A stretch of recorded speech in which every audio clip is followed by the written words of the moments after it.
Here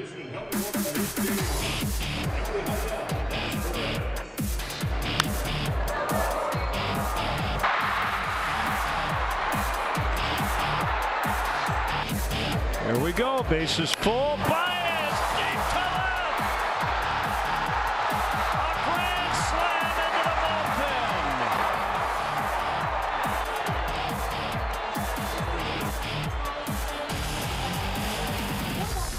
The Baez game, made in Hollywood and in ballparks everywhere.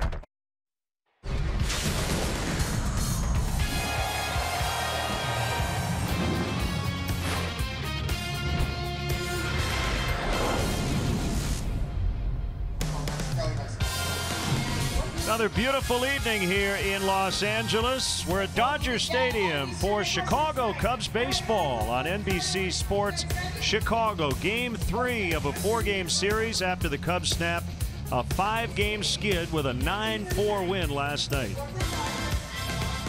Great to have you with us tonight, Jim DeShays and Len Casper. Yeah, I guess it's the Baez game, the new movie, and we just put our feet up, had some popcorn, and watched the action. It was an impressive show from Javi Baez last night. He's now 9 out of 17 against Dodger pitching this year. That's a .529 batting average. Last night, though, just an impressive show. 4 out of 5, 2 home runs, including the grand slam. That was the first of the 2, and then first pitch swinging against the lefty Paredes, a no-doubter deep into the Dodger bullpen. He was playing third base for the injured Chris Bryant last night. He'll be back at second base tonight. David Bodie will get a start at third base as the Cubs look for their second in a row, and they'll hand the ball to Kyle Hendricks. Yeah, Kyle Hendricks, interestingly enough, making only his second career start here at Dodger Stadium. He hasn't pitched here since 2014. That was his 4th major league start. Last time out against the Reds, he threw the ball pretty well, 5 2/3, allowed 3 hits, 4 runs. 3 of those came after he left the ball game on a grand slam. Alex Wood, last time out against the Mets, 6 innings, a 2-run baseball. A losing record, but overall throwing the ball pretty well. Yep, he has won each of his last 2 starts. And the Cubs and Dodgers will get it going for game 3. Dodgers took game 1 2-1. The Cubs returned the favor 9-4 on Tuesday night. We'll have the lineups, the first pitch, and all the action coming up next.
Chris Pratt and Bryce Dallas Howard return to star in the next chapter of one of the most exciting movies in history. See Jurassic World: Fallen Kingdom in theaters now.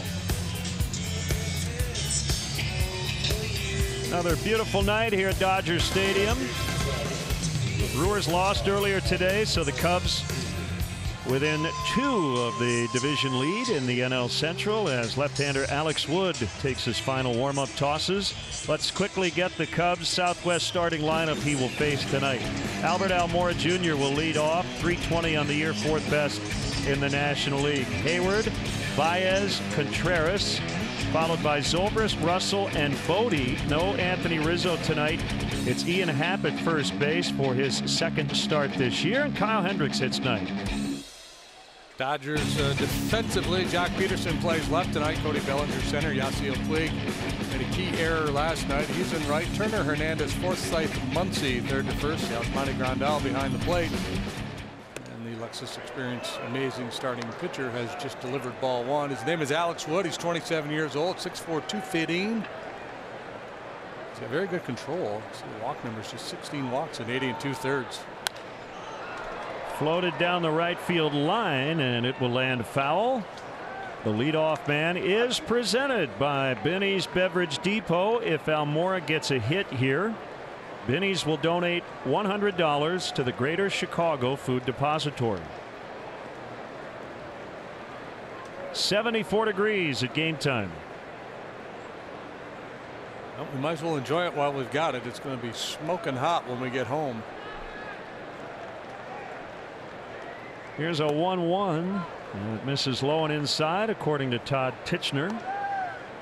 This time last year, Alex Wood was undefeated. 10-0 with a 1.67 ERA first half of last season. Ended up going 16-3, made the All-Star team. Tapped in front of the plate, and Wood will get him on the lob toss to first. Corralled by Muncy. Go ahead and jump. Yeah, sometimes this is a difficult play for a pitcher to make. You're kind of dialed up. You're used to trying to throw the ball as hard as you can. Now you got a goose little short throw to first base. Sometimes that's what happens. That's why you want to make sure you go hard down the line, take advantage of a errant throw. Titchener, Porter, Hernandez, and the crew chief Miller. Tonight's umpiring crew, and here's Jason Hayward. Outside for ball 1. Former Braves teammates matching up here. Wood debuted in 2013 with Atlanta.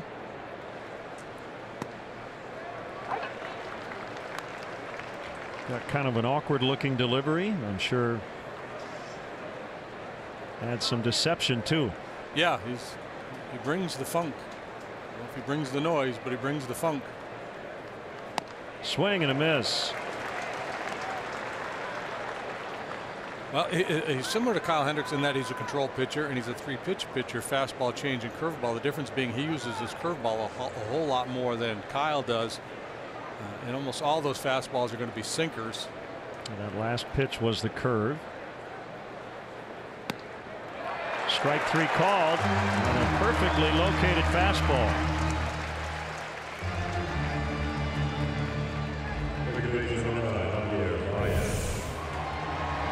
Yeah, that was a well-executed sequence. He gave Jason nothing to swing at. And perfect pitches, couple breaking balls on the outside corner. Then he paints with the heater at 92. Good hand from the Cub fans in attendance after the huge night from Javier Baez last night. 4 for 5, a double, 2 homers, including a grand slam, 4th career grand slam, 4th career 2-homer game. Yeah, he's on quite a pace here. He's got 7 hits in his career with the bases loaded. He's 7 out of 30. 4 of those hits have left the ballpark. He's halfway to the franchise record. Sammy Sosa has hit 8 grand slams. Chris Kapka had quite a note. That was the 2nd grand slam hit by a Cub in this ballpark. Ever? Wow. Bill Madlock off Don Sutton in 1974 as he shoots the gap. Baez into second base with a double. Well, they keep throwing the ball over the plate. They keep asking for trouble, and he's more than happy to oblige. 10 out of 18 now against Dodger pitching this year. 3 for 6 now against Wood, who was second guessing himself before contact was even made. Turn to the head. Yep. One of his home runs was in that direction. Last night we've talked over and over again about how good he is when he uses the whole field. RBI opportunity with 2 outs for Wilson Contreras, hitting in the cleanup spot. And he takes a strike on the outside corner.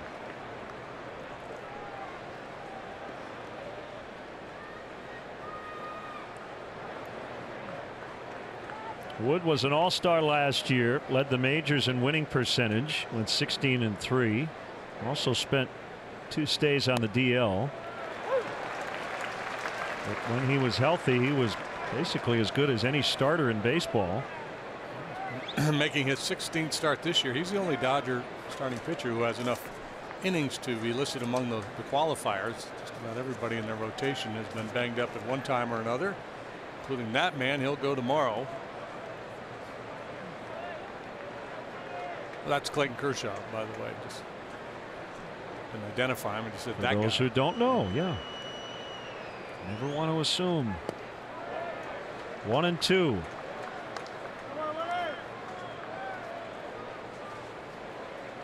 Cubs lead the season series 3-2.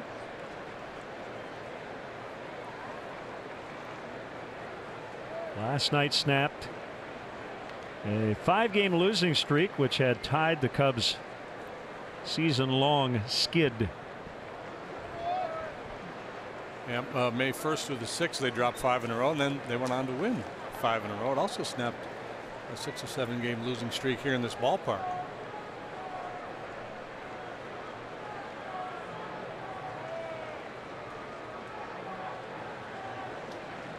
Infield back, outfield pretty much straight away against Contreras, and now Wilson asks for time. And it looks like Cody Bellinger might be battling some bugs out in center. He's been flapping his glove and his hands. Golf down the left field line. It's deep. It is gone. 2-run homer on a 1-2 pitch, and the Cubs grab the early lead. Contreras has been good with 2 strikes this year, and this is better than good. This is outstanding. We've got 2 quick outs. He's feeling pretty good about things. Baez double, Contreras home run. Cubs up 2. Oh boy, not a bad pitch at all. Just trying to bury that breaking ball down and in. Look at that swing. He protects the wicket and drives the ball out of the ballpark. That's your Ford home run replay as Contreras circles the bases for the 6th time this year. Ford home run replay. Everybody happy in that visitor's dugout. Pony rides, leapfrog, whatever it takes. Zobrist takes ball 1.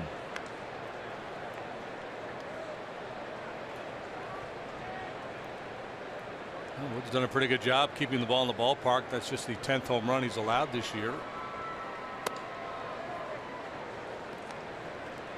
All to right-handed batters. Lefties, only 4 extra base hits against him. All that happened with 2 outs. The double by Baez, the homer by Contreras. 2-1 on Zobrist, who has gone 8 out of 17 on this road trip. Had 3 hits last night.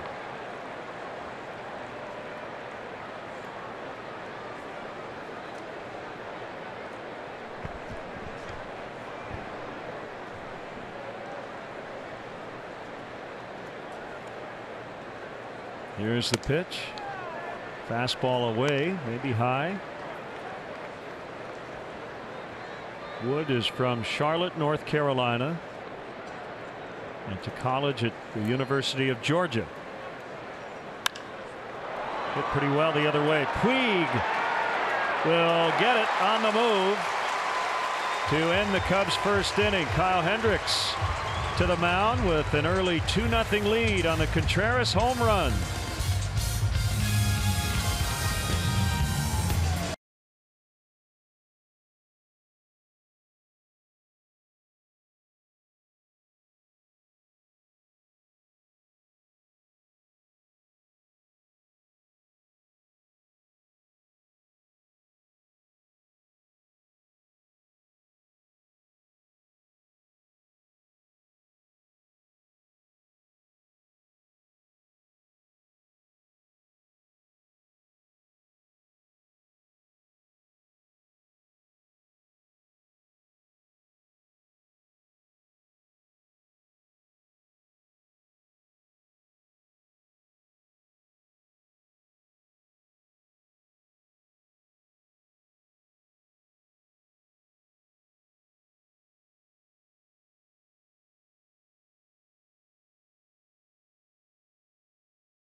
Southern California native faces this Dodgers Southwest starting lineup last night homerless for just the 4th time here in the month of June. Peterson's hit 9 this month, all in his last 19 games. Muncy, Turner, and Bellinger 2 through 4. Kike Hernandez at short. Yasmani Grandal the catcher. Yasiel Puig in right. Logan Forsythe at second. Alex Wood the pitcher. And the Dodgers without Matt Kemp tonight, serving a 1-game suspension. Cubs defensively, Ben Zobrist's going to slide out and play left field tonight. Albert Almora Jr. is in center. Jason Hayward is in right. Welcome back, David Bodie. He's your 3rd sacker tonight. Russell Baez up the middle. Ian Happ making his 2nd start over there at first base. Wilson Contreras the catcher. Much this experience amazing starting pitcher is the professor, Kyle Hendricks. 5 up, 7 down with a .373 earned run average. Kyle's first pitch. 87 and a little off the plate. Losing record despite solid work. 89 in the 3rd innings now. Home run ball's been an issue. He's allowed 14 of them, and a lot of them in the first inning. 7. He's had first inning issues. He's struggled a little bit at times commanding the sinker, leaving it out over the middle of the plate a little bit.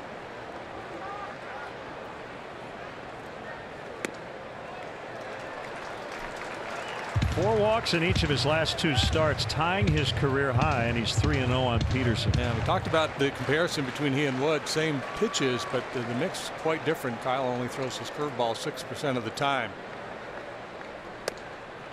So that means you have to be a little bit more precise. You're a little more predictable when you lean so heavily on 2 pitches. But Kyle obviously has the ability to make his changeup move in both directions. Back in it. It is 3-2. You mentioned earlier he hasn't pitched a lot here at Dodger Stadium, but arguably one of the biggest wins in the history of the franchise. He beat Clayton Kershaw at Wrigley Field in Game 6 of the 2016 NLCS to clinch the pennant. That was, I'm expecting a changeup emergency hack stay alive by Peterson. 7 1/3 innings of 2-hit ball in that ball game.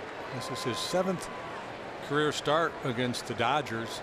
3 in the regular season, 3 in the postseason prior to tonight. 3-3 with a .263 ERA in those previous 6 games. Another 3-2 and a bullet out into right that is caught by Hayward.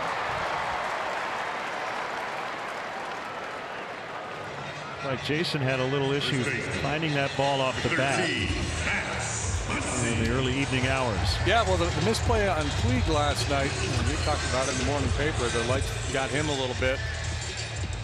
All of it very similar to the one that he just made on Zobrist. Ian Happ hit it out there last night. Now Max Muncy, who's been a very tough out against the Cubs in these 5 games the last couple of weeks, taking a lot of walks. Here was arguably the turning point in the game. And Puig after the ball game said that lost the game for us. He owned it. Made a base running mistake earlier as well.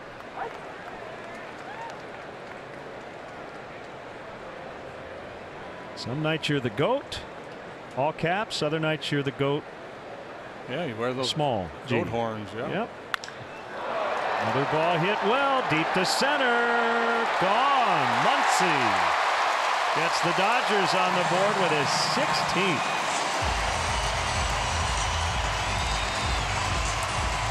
Ninja candidate for breakout player of the year, Max Muncy, who a year ago was released by the Oakland A's, went home, retooled his swing, hooked on with the Dodgers, and he is having a Cinderella ride here.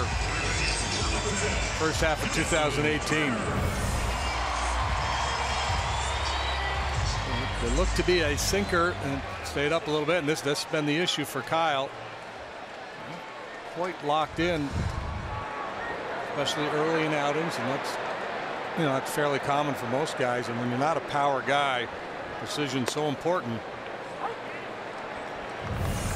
Saw a Ford home run replay.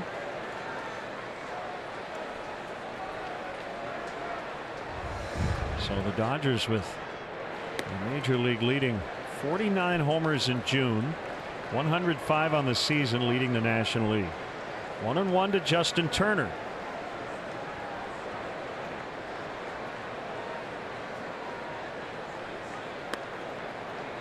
Kyle has now allowed 15 home runs, 2 fewer than he allowed all last year, and the same exact number of home runs he allowed in 2016 when he led the league with a 2.13 ERA.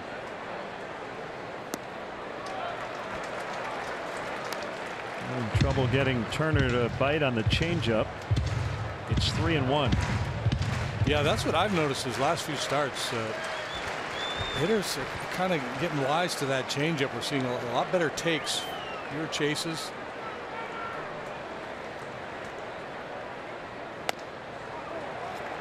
Wait a minute. Walked him. Pretty good pitch.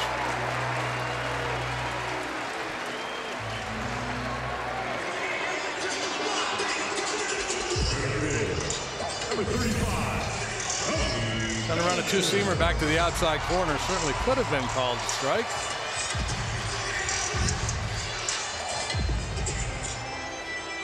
Cody Bellinger playing center field.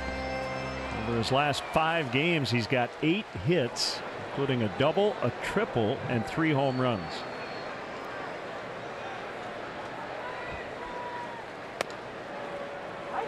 Strike 1.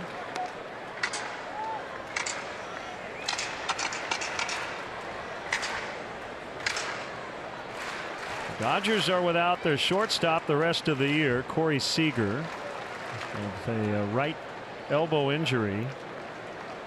And there are reports that they're the front runners in the Manny Machado sweepstakes. So that's the irony, right? They lose arguably their best player, but the second that happens for a big payroll club, it might spur them to pick up one of the most exciting players in the game. Bellinger singles to right. Turner on his way to third. He'll make it. Looked like Turner slowed down near second as if maybe to try to deke Jason Hayward, and then he turned it on and made it all the way to third. Bellinger continues to swing a hot bat.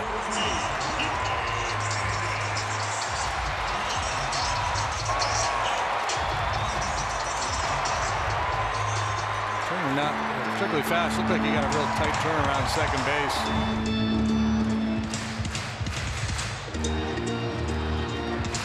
Important 90 feet to get with just 1 out in the inning. Hernandez had a game-winning homer Monday. 1 for 4 on his bobblehead night last night in a 9-4 loss. Curveball, ball one. Yeah, a lot of times you don't see that curveball early from Kyle. Now he's very good at pitching to a hitter's weaknesses, pitching to a scouting report, but I also think he's probably going to start to mix in that pitch a little bit more often, a little earlier, just to try to get the hitters off of that fastball changeup combination.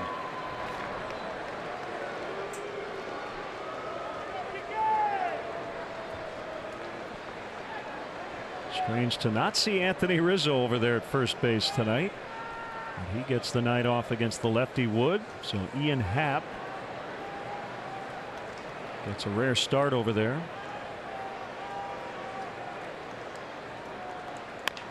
On the ground, backhanded play, Bodie. Turner out at the plate. Nicely done by David Bodie. Yes, sir. David Bodie with a beautiful play. Having a little conversation here between Turner and Contreras, and now Javi Baez walks in to try to keep the peace. And thankfully the benches did not clear. Well, this is just a beautiful play by Bodie. Backhand, it crosses into foul territory. And boy, he threads the needle with a perfect throw home to get Contreras. Turner seemed to be a little upset that Contreras got in his way, but I'm not sure what else he's supposed to do. Maybe he thought he was a little too vociferous with his. Yeah, that's the thing, though, with your catcher, movements. you're not sure exactly what the base runner is going to do. Is he going to just slide? Is he going to try to blow you up? You know, it did look like Contreras pushed him a little bit as he applied the tag, but I don't think there was any ill intent there.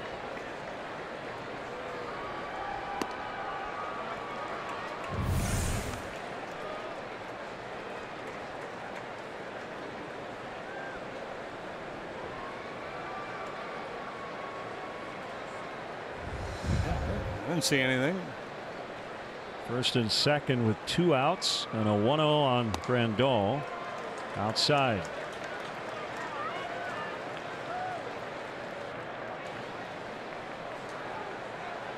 We've had the dead ball era, the live ball era, steroid era. I think we're in the highly sensitive era right now in baseball. Yeah, we are. Everybody's overreacting to the smallest thing.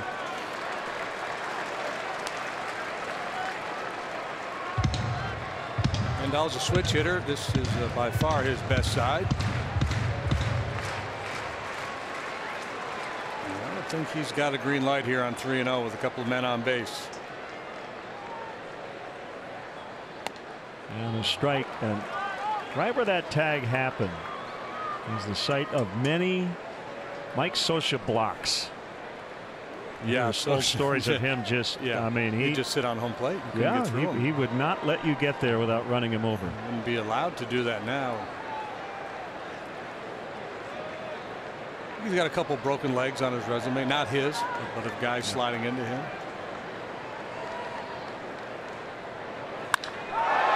Deep right, and off the base of the wall, and 2 runs are going to score. Grandal's got a double, and it's 3-2 Dodgers.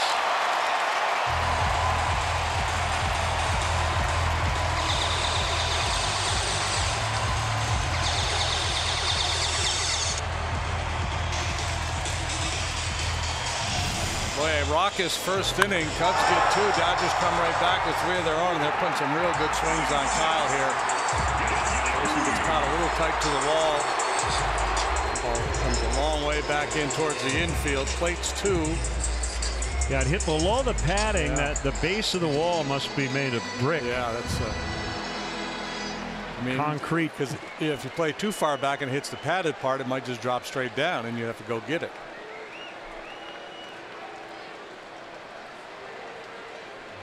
Puig with Grandal at second. Takes inside. So more first inning troubles for Kyle Hendricks.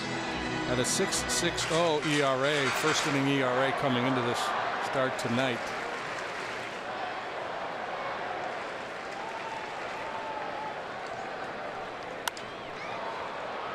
Popped up foul and not a play. Puig batting 7th in the lineup this evening.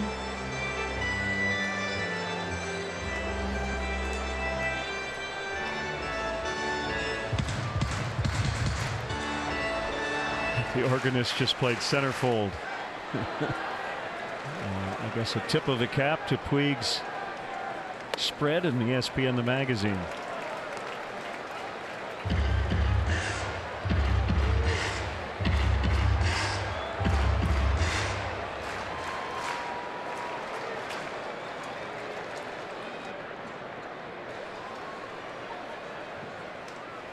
Swing and a miss. One thing we know about Kyle Hendricks, he will not panic. He's like a really good poker player who, loses a big hand. It doesn't affect what he's going to do after that. He just continues to execute his game plan.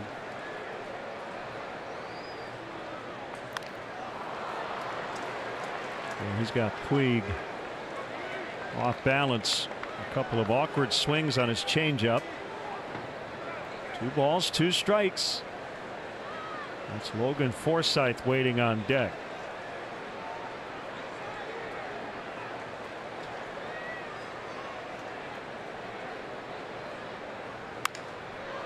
Jammed in that time, and the roller to Russell results in the final out. Cubs got 2 on the Contreras homer. The Dodgers answer back with 3 in an eventful first inning.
Here's a special documentary on the state of youth sports in America titled Fair Play. Before they were major leaguers with the Cubs, players like this young man were simply kids being kids, playing all sorts of sports.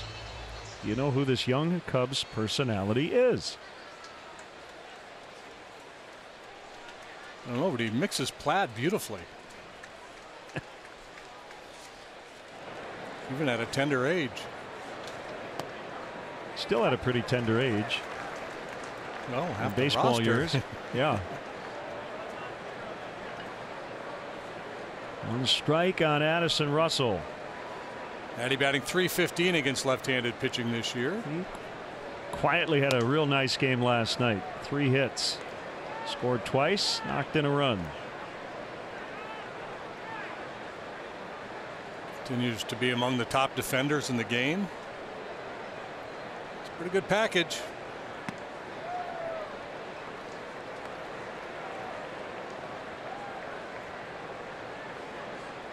Both starters trying to settle in after giving up multiple runs in the first inning.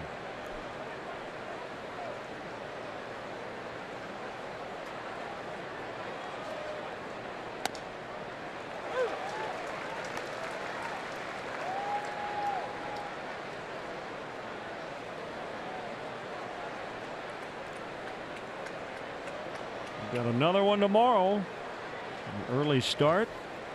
I'll have it for you here on NBC Sports Chicago. Start a little after 2 o'clock Central Time. Puig will handle it. Russell is out. And it'll bring up David Bodie, just back from AAA, with Chris Bryant going to the disabled list yesterday. That play he made in the first inning to get Turner at the plate was the type of play we saw him make a lot in spring training, and it was noticed by his manager. Yeah, he's a good player. A little bit he's been up here too for a young player, an inexperienced player. He plays with confidence and aggressiveness. A lot of guys when they first come to the big leagues are timid, but he gets after it. And this is just spectacular. So he knows if he waits, he's going to lose his angle to make that throw home. So you got to get rid of it in a hurry. You're going to end up hitting the base runner in the back of the head. The thing about spring training too, it's difficult to assess hitting, right? Because pitchers are not pitching to scouting reports, and we've often seen guys hit 450 in spring, and it doesn't really matter that much. But defense is different. Good defense is good defense, and well, that's the kind of thing that Joe Madden in particular, for a young position player, he'll say, if he can catch the ball, he can play for me.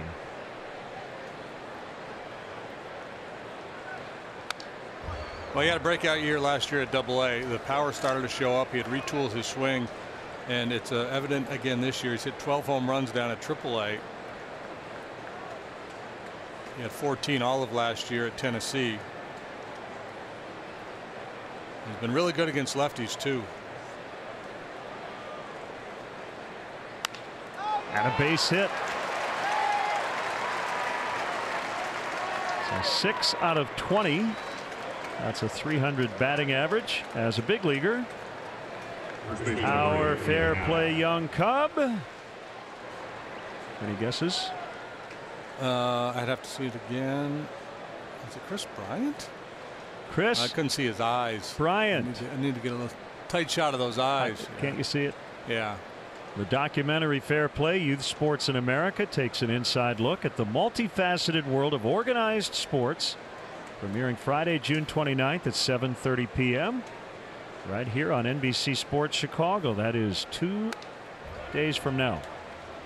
Pass had it there by Happ. KB was 1 out of 5 in seed retention there. Threw a bunch in his mouth, but they all fell out. Bodie, I mentioned his numbers at AAA against lefties. 298, 346 on base, 723 slugging percentage. You want him in there against a southpaw.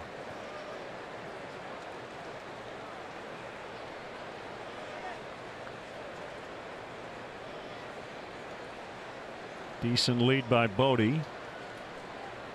And Happ takes inside. So Happ working with Ryan Butterfield at third base the last couple of weeks, and some work at first base as well, as Ian is making his second career start at first. And Butter just said, you know, he's a real good athlete. A couple of key things he really wanted him to work on: his footwork, getting to the bag, because there are a couple of shifts that will take that first baseman well off the base. And he said at first base, your #1 priority is to take care of your other infielders. Make sure you handle all their throws. Ground ball to first. Muncy steps on the bag. Tag applied at second. That's a double play. And that's it for the Cubs in the second inning. It is 3-2 Dodgers after an inning and a half.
Sports Trivia Show, where fans are put to the test for a chance to take home cash.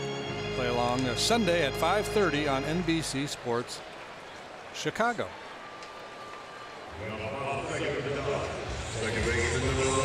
3-2 Dodgers. They bat here in the second inning. Including this series, the Cubs' final 3 road series before the break. They'll be here in California after an upcoming homestand. They'll head to San Francisco and San Diego to close out the pre-All-Star break portion of the schedule.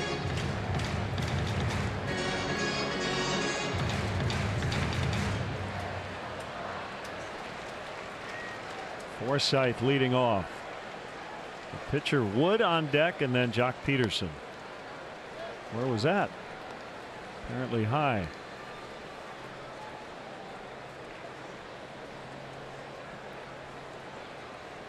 Forsythe took an 0 for last night. Nothing for 4 with 3 strikeouts. He's a very patient hitter. Almost always takes that first pitch.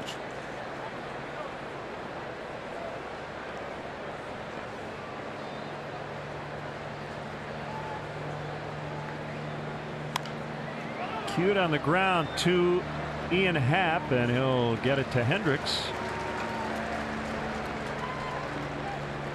Cub fans, celebrate your 4th of July with America's Pastime at baseball's most majestic ballpark. The Cubs take on the Tigers. Interleague matchups July 3rd and 4th. Get your tickets now at Cubs.com. See, I think it plays like the last one. They're going to be, the issue for Ian, just when to go get the ball, when to go to the base. It's Arsenio Hall right there. Yeah.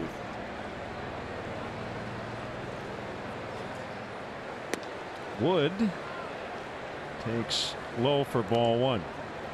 Yep. Brian Butterfield said typically on a night like this, ground ball pitcher, guy who hasn't played first a lot, he might be a little nervous, but he said, I don't really feel that way about Happ. And he's a pretty quick study. Well, most of the balls in play are going to be probably hit to the middle and not so much to him. But that is a read play. You always got to be looking over your shoulder to see where your second baseman's positioned.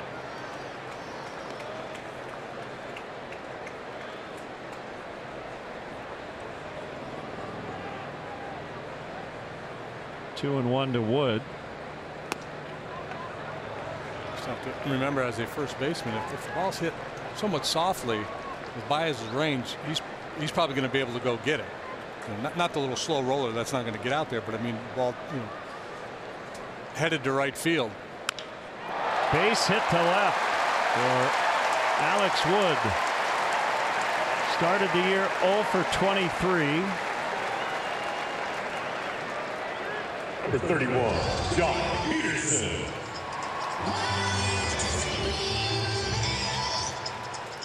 Peterson lined hard to right in the first inning. I would assume that Kyle's got family and friends on hand here tonight. He's a Southern California kid.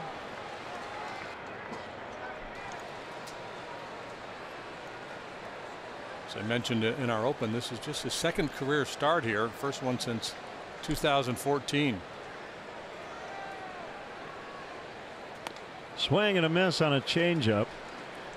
The Royals did the Cubs a favor earlier today by beating the Brewers 5-4, and they got to tough lefty Josh Hader. In the process, they scored more than 4 runs in a game for the first time since June 4th. So they went 19 games with 4 runs or fewer. A high drive to right, and gone for Peterson, his 10th this month. And it's 5-2. Yeah, pretty good chance he's going to be the player of the month in the National League. Few candidates on this Dodger club, the way they've been slugging, and none better than Peterson. Trying to crowd him with the fastball, looks like, and it was up but drifted back out over the plate a little bit. And on the hands, he probably pops it up, and it floats out over the middle of the plate. Still letter high. Boy, left-handed batters are not supposed to get on top of those pitches.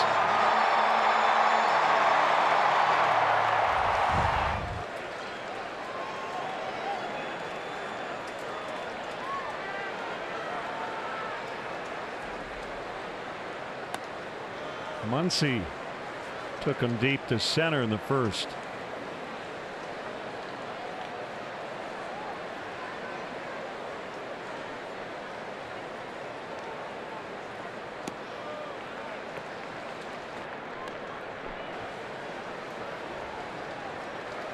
Hitting coach Turner Ward all smiles.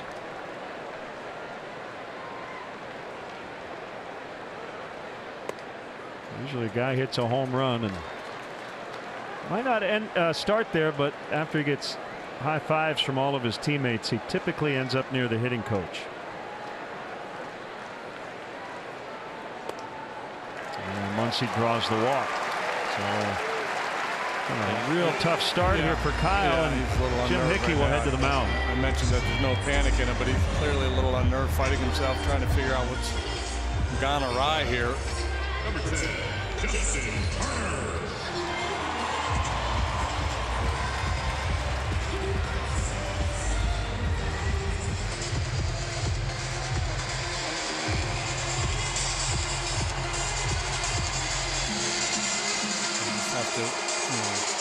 Clear your mind and try to forget what's transpired and go forward. And I mentioned that he's really good at doing that. It's the frontal lobe versus the temporal lobe of your brain. You know, it allows you, if you use the frontal lobe, you're more rational. The temporal lobe, you're more reactive and irrational. That's way over my head. Yeah. Fouled back. I may have my lobe screwed up, but there's studies talk about that. I made an analogy to poker. It's like a poker player who has a good hand and should win, but loses. Sometimes they freak out and they just start betting crazy on every hand. You can't do that. You have to kind of stick to your game plan. And that's what Kyle has been very good at. But sometimes the game plan doesn't work because you're just not able to execute. Turner, by the way, looks like he's played for 2 weeks without washing his uniform, and we're only in the second inning.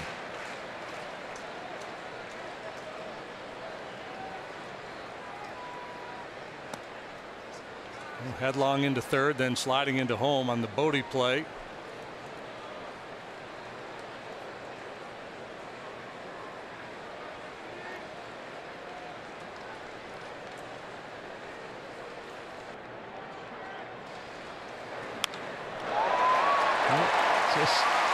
Nothing going Kyle's way. Off balance swing, and Turner with a base hit. So the Dodgers had a double, 2 homers, 6 hits, 2 walks, and 5 runs to this point. Yeah. Even with the big leg kick, you see he uses that to generate power, but his hands are so good he's able to keep the hands back as he gets out on that front foot and stay in the zone. He can reach all kinds of pitches.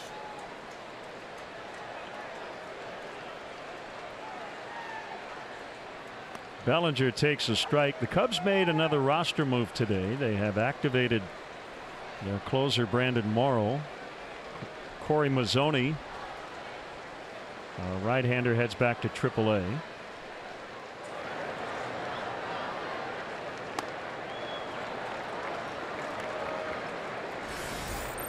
Flurry of roster moves yesterday.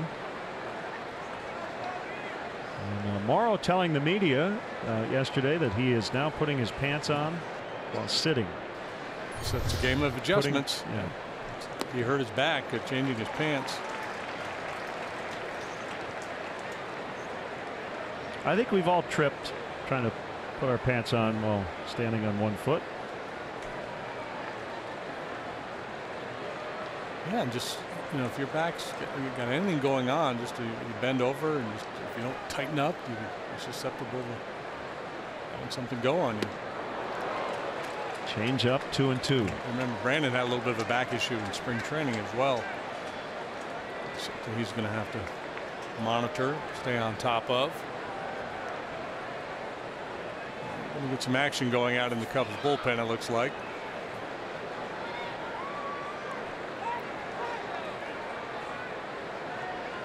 I believe it's Dylan Maples. Grabbed a baseball. Or 6.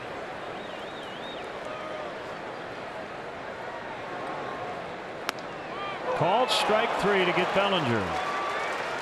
That is Hendricks' first strikeout tonight.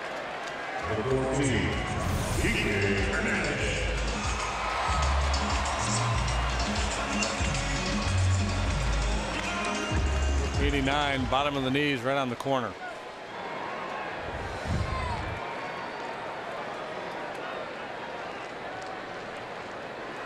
Hernandez 0 for 1. He reached on a fielder's choice and scored a run in the opening inning. Chris Taylor might be back in the lineup tomorrow. For the first time in a week, he's been battling a hamstring issue. Off the bench in the interim, Taylor has gone 3 for 4 with a double, a homer, and 3 RBIs.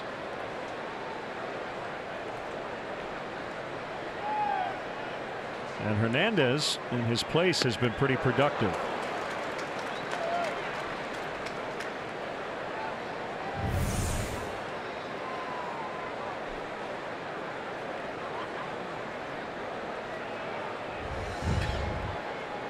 Peterson and Turner Ward continue to chat it up.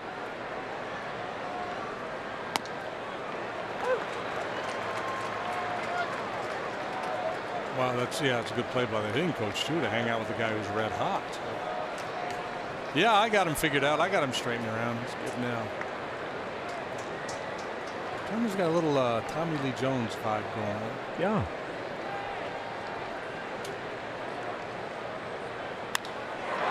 Base hit to left. Muncy will score 6-2.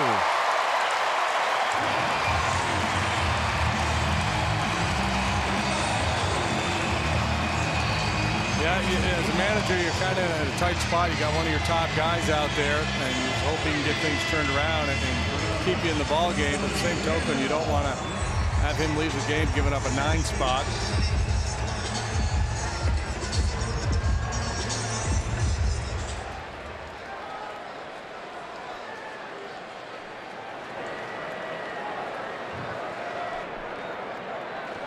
Already a season high 6 earned runs allowed by Hendricks. And all with a roller to Baez to end the second inning. Dodgers scored 3 in the first, 3 more in the second, and lead 6-2.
Video with hashtag hats off for heroes. For each post, T-Mobile will donate $1 to support veterans.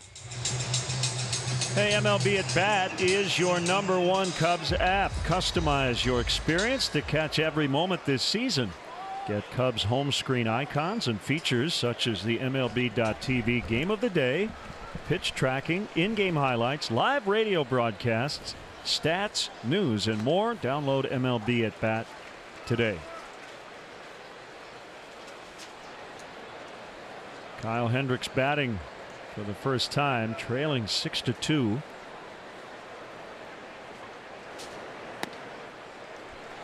And hoping he gets at least a couple plate appearances tonight.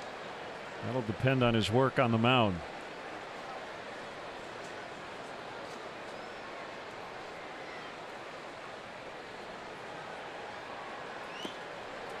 As he strikes out, #2 for Wood. We'd like to welcome all Cub fans watching NBC Sports Chicago Plus tonight and streaming the game on Xfinity.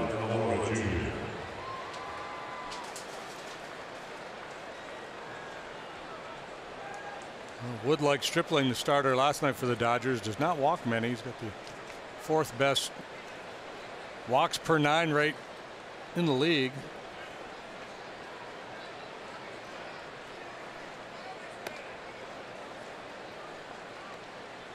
Point being, you're going to have to string some hits together. He's not likely to walk many.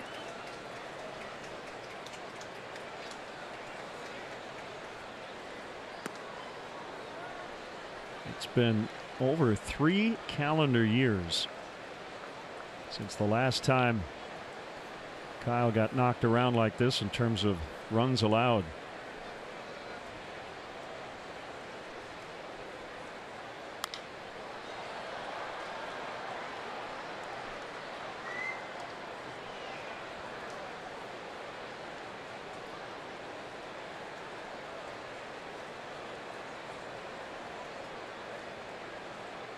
In fact, it has tied his career high in terms of earned runs.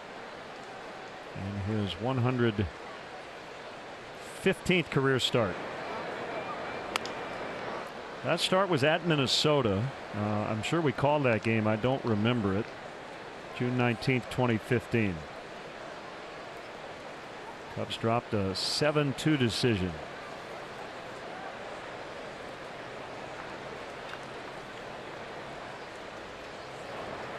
They had fried pike in the press dining room that night. That I would have remembered. Backhanded by Hernandez. The throw to first is in time.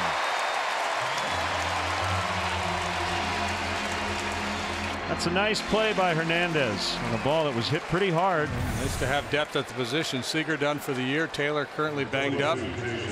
Relegated to a pinch hitting role. Hernandez with an outstanding play in the hole. I'm sure Albert thought he had a knock when he left his bat. Hernandez a little Baez-like in that you can move him around. Plays the outfield too.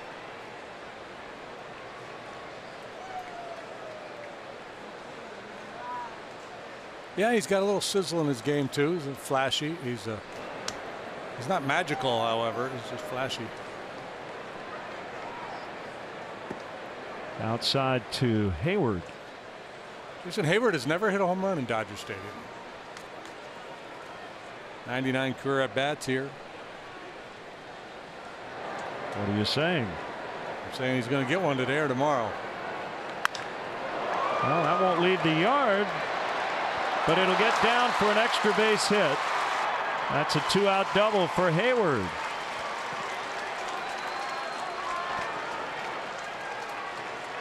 Yeah, and hitting just a $180 something against left-handed pitching, and a lot of times he doesn't play against southpaws, but he gets the starting assignment here tonight and delivers.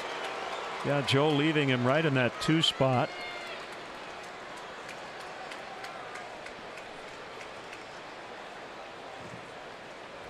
That'll give Baez a chance with a man on. Joe deciding to give Rizzo today off with the day game tomorrow, and Anthony's been struggling, so kind of either or, either Hayward or Rizzo in there tonight, and Hayward got the start. Well, here we go. Got the right man up there the way he's been swinging it.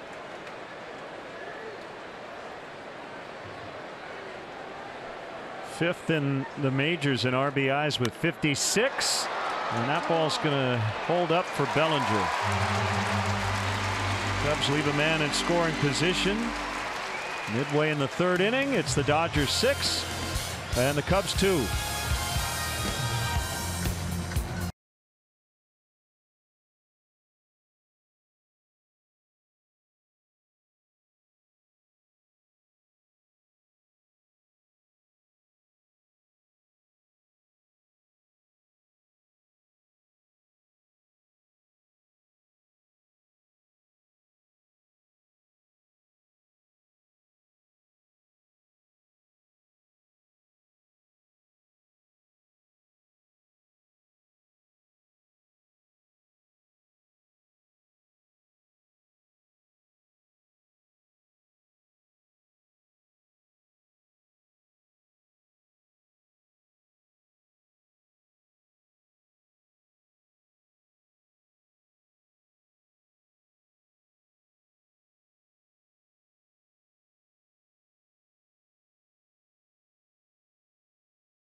Suspend your summer weekends is at Wrigley Field.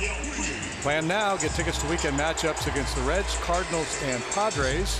Visit Cubs.com. Place your orders today.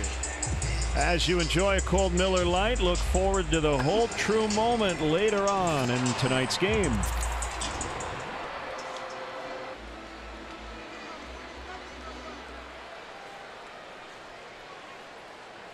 Puig leads off the home 3rd.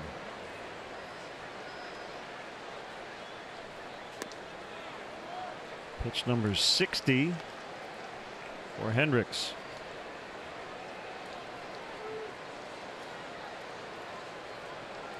The Tigers lost their 8th in a row, 3-0 at home against the A's. Floated into right. Puig around first. He'll stop with a single.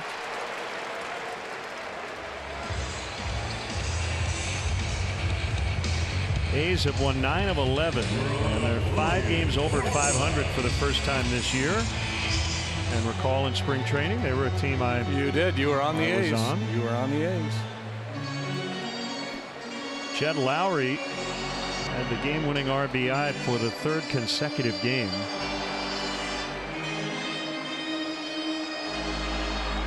Big news in Detroit before the game. The pitching coach, former Cubs pitching coach Chris Bosio, relieved of his duties due to some insensitive comments made that violated team policy. So Rick Anderson, their bullpen coach, will take over as the pitching coach. Anderson has been a long time pitching coach for Ron Gardenhire when he managed the Twins. Mentioned Kansas City winning. Alex Bregman, the big homer to beat Toronto. 7-6 Astros the final. Blue Jays put a 5 spot up in the top of the 1st in that game against the Astros.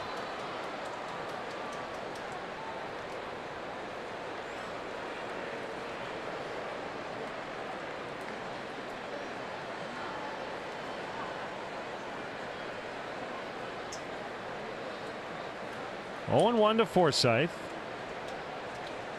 The pitch curved him and it was inside. 1-1. See the Dodgers playing a little hit and run with Forsythe up there. Contact man.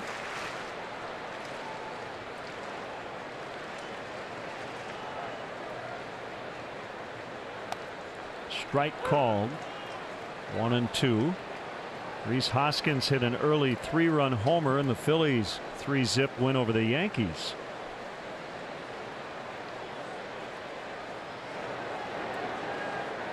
Zach Eflin won his 5th consecutive start. A little bit off balance.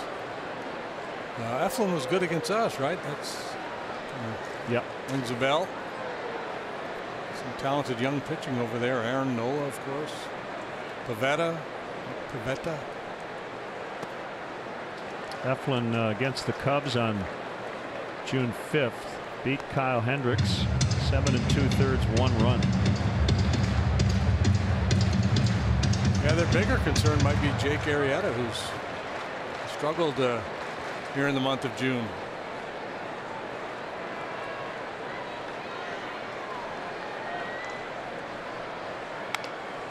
Softly hit on the ground to Baez, and the play is at first.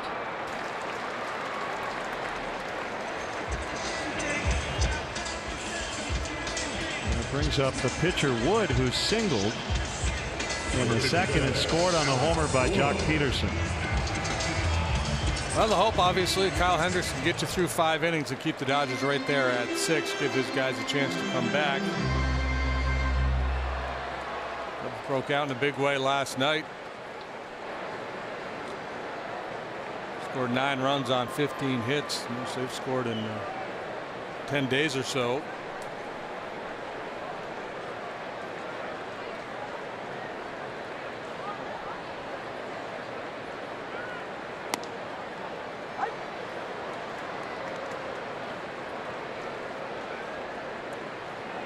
Bodie in at third, but this is not a bunting spot. 1 out, a runner already in scoring position.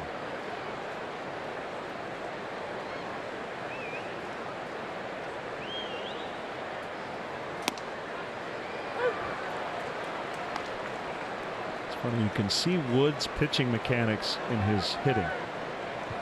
just a little gangly.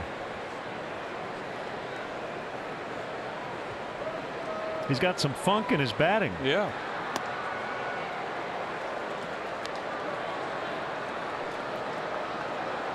And it drops and drives into the pitch.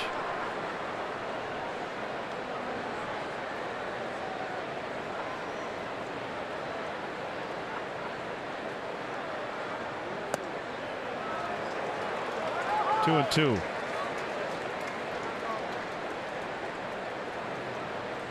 When Kyle has struggled this year, it almost always goes back to mechanics, just not being able to repeat and place the ball where he wants to.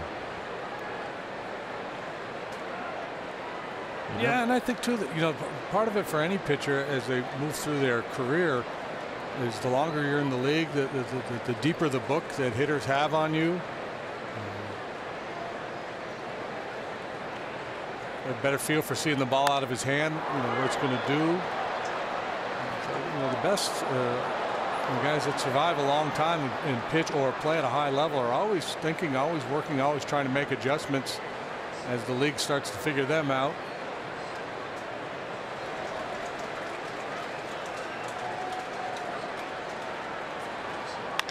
A bouncer as Puig was running, and Russell will throw to first after making sure Puig didn't have his sights set on home.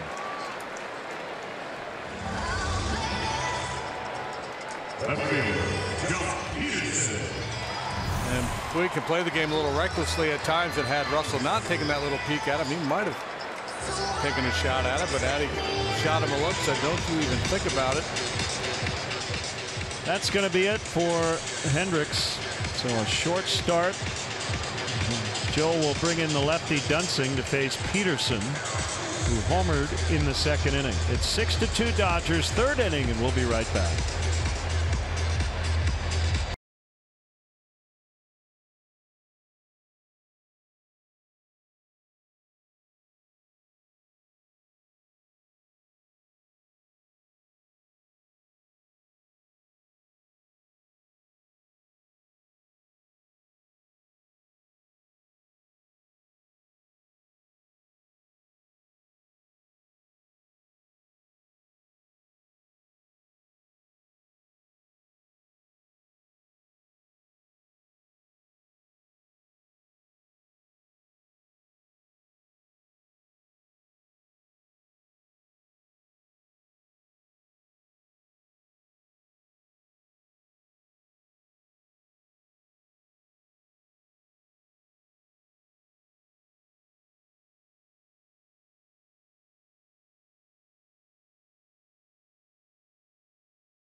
The Chicago Cubs into your X1 voice remote and get live team stats on your TV.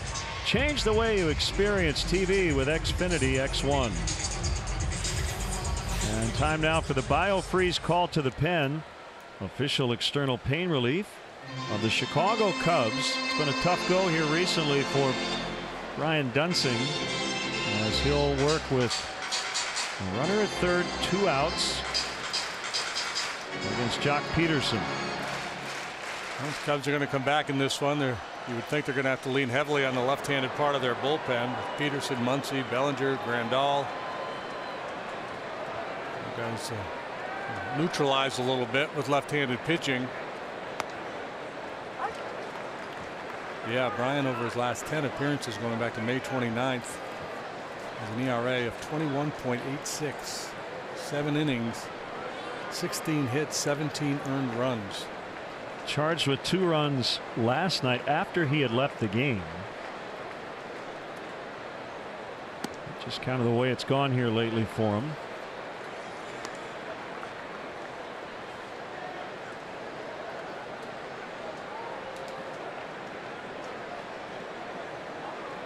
That's one reason why you like putting a lefty in to face Peterson.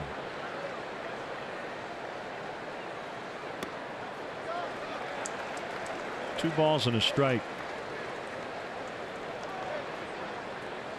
Especially with Kemp serving his suspension and out of the lineup tonight. He's one of their better hitters, more dangerous hitters against left-handed pitching. It's a short bench with no Kemp, just 3 guys available, and Chris Taylor dealing with that hamstring issue. Blistered to deep left, but it's going to stay in the yard. Caught by Zobrist on the warning track. So Peterson gave it a ride. The Dodgers do not score for the first time tonight. They lead 6-2 after 3.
On Friday the 29th. Oh, by golly, that's in a couple of days. Cubs play the Twins. First pitch will be at 4:05. Note that time. And up to the first 5,000 early arriving adults 21 and older. And the Budweiser bleachers receive a Cubs mesh cap presented by Budweiser. For details, visit Cubs.com/Fridays. Contreras, Zobrist, and Russell to face Wood here in the 4th inning. First pitch swinging and hoisted to right, and Puig barely had to move. All right, just for fun, let's watch Alex Wood on the mound and at the plate. Yeah, he's got some funk both ways.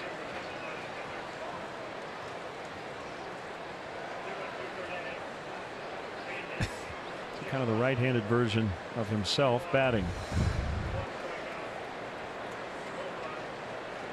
Now that would be kind of fun. They have those simulators now where you can project the image of a pitcher, a specific pitcher, onto a screen, and then the ball comes out of a pitching machine, but you know it looks as if it's coming out of his hand. So they'll show the motion of the pitcher in video, and then the ball will come out of the machine and it'll look like it's coming out of his hand. So you could actually go in there and hit against yourself, which would be kind of cool. It's very cool. See, I can't imagine him as a right-handed pitcher with those mechanics. He just looks left-handed.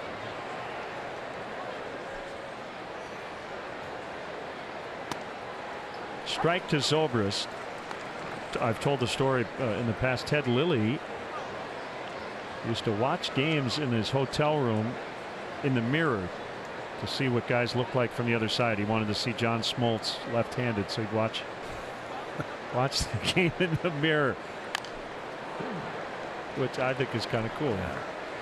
When I was walking through the concourse this afternoon, when we got to the ballpark, Yu Darvish, playing a little catch, was playing left-handed, goofing around, and it was a real nice natural arm action that he had. Carlos Zambrano used to do that as well in between starts while shagging fly balls. That's Bellinger. Two pretty good swings for Zobrist tonight, but 0 for 2. Number 27, Addison Russell. Wood throws a high percentage of first strikes, almost 70%, and with a comfortable cushion, you would expect him to be aggressive, and so the Cubs can go up there, looking for something to hit early. But the thing about Wood is, because he really mixes his pitches, it's not like he's just going to pump fastballs over the heart of the plate. He has command of the off-speed pitches, so a lot of times that's what you're getting for strike one. Base hit to right for Russell. So that counts as a first pitch strike, even though it ended up being a hit. And it was a changeup. It was just left up a little bit. David Bodie.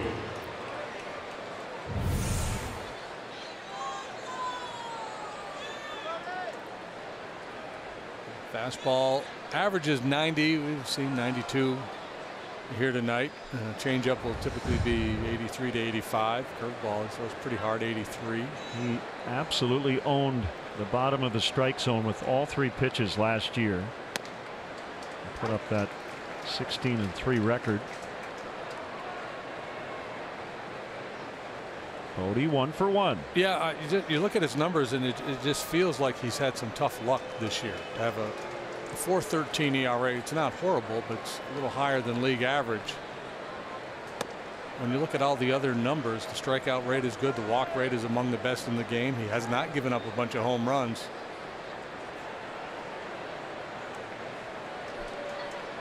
Bodie, an 18th round pick, 2012, out of Neosho County Community College in Kansas. And that is not a household name in terms of baseball factories, but an interesting article in Baseball Prospectus by Matthew Trueblood earlier this season. Left-hander Matt Strom was taken in that same draft, and they're 2 of the 3 guys who've made the major leagues from that school. Do you remember a left-hander, Paul Lindblad? Oh, Oakland way back in the day, right? 60s and 70s. He was the first. David's head coach there, Steve Murray, just finished his 32nd season as the head coach at Neosho. Puig's got it. And the Cubs strand Russell at first and trail this game 6-2 in the 4th.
Learn more about the evolution of this $15 billion industry. Check out NBCSports.com/fairplay to find out more and catch the documentary Fair Play Youth Sports in America on NBC Sports Chicago Friday at 7:30.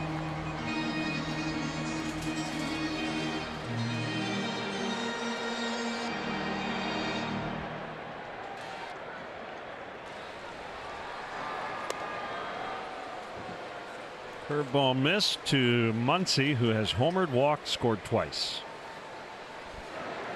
On the walk, he does a whole lot of that.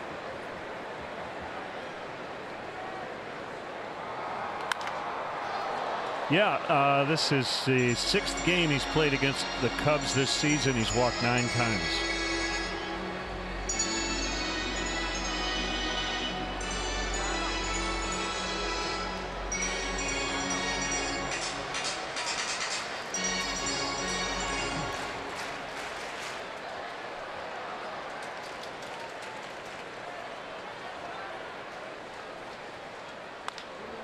Hit on the ground to Baez.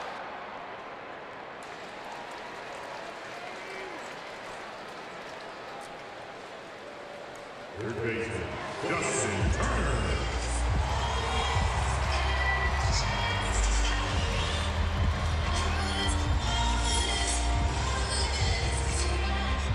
Turner on via the walk and then a single thrown out at the plate in the first inning.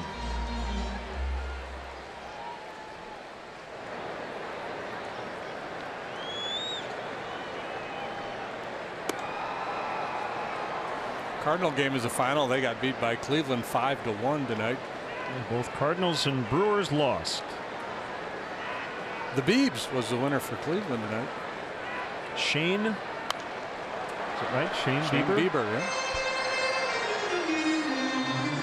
The Reds lost Joey Votto early as he got ejected, but they beat the Braves 6-5.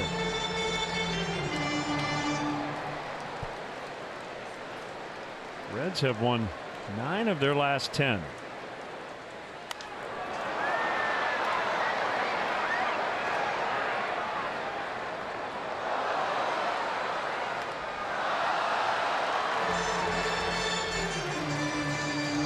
Red Sox have signed Brandon Phillips to a minor league deal. I read he's going to play third base initially in the minors.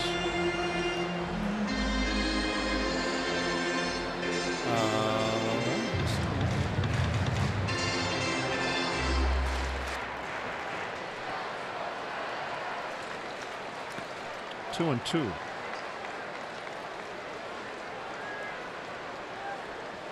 Yeah, according to this story, he will play second and third. Can also take ground balls at first base. So there you go. Him to be a super utility guy.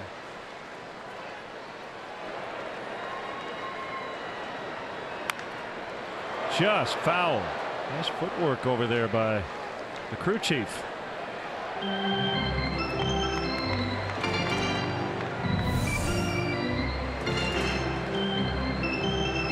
Billy Miller, big man but light on his feet.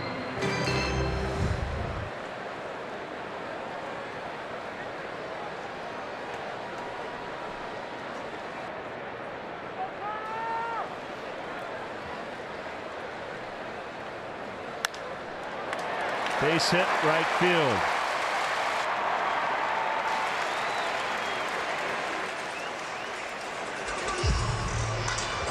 On all 3 times tonight. Walk.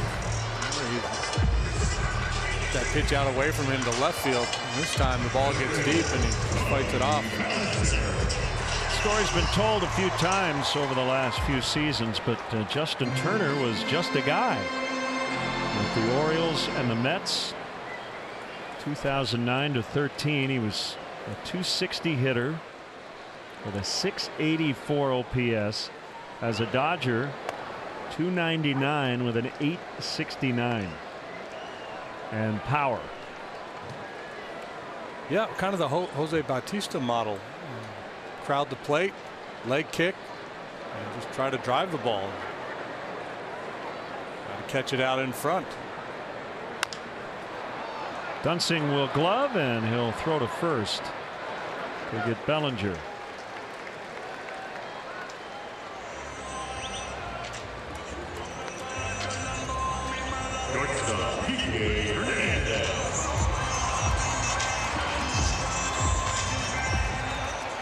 Hernandez will be intentionally walked. Wow, I felt like I was on PA mic there. We said it at exactly the same time.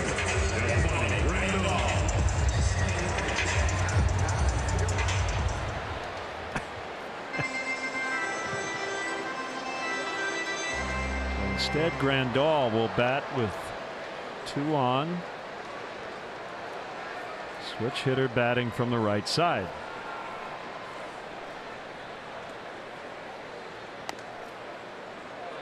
Fastball missed in tight. Yeah, normally you don't want to be putting guys on base this early in the ball game, but you're already down 4. Hernandez has power. Grandal has not hit for power as a right-handed batter.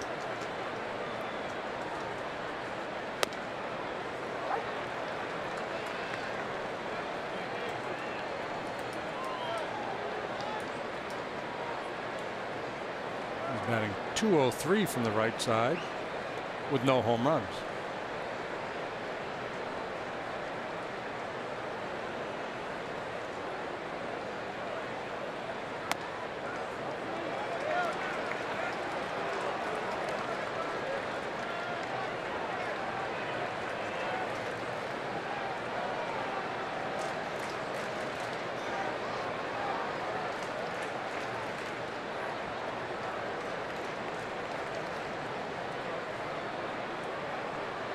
Bouncing set at the waist, and the 2-1 pitch is low on a curve.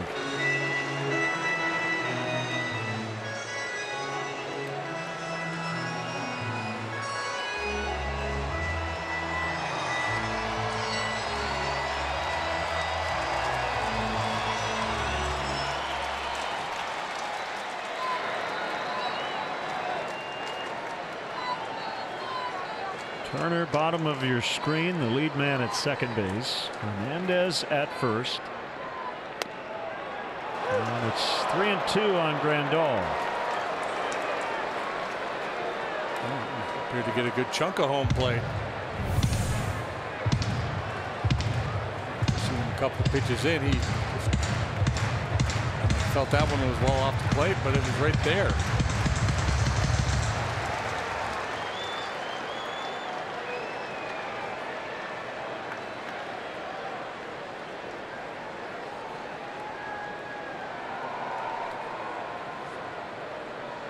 Step off for a 3-2.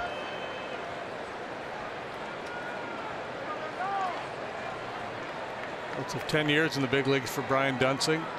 Originally drafted in '05 out of the University of Nebraska. And they're loaded. Here comes Puig. Well, that kind of backfired. He couldn't execute the pitches to Grandal.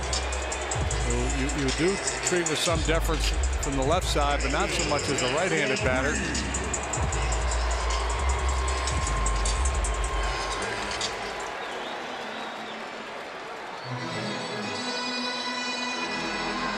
When you look at Puig's numbers, understandable that you would leave the lefty in this situation. For whatever reason, he's really struggled against left-handed pitching.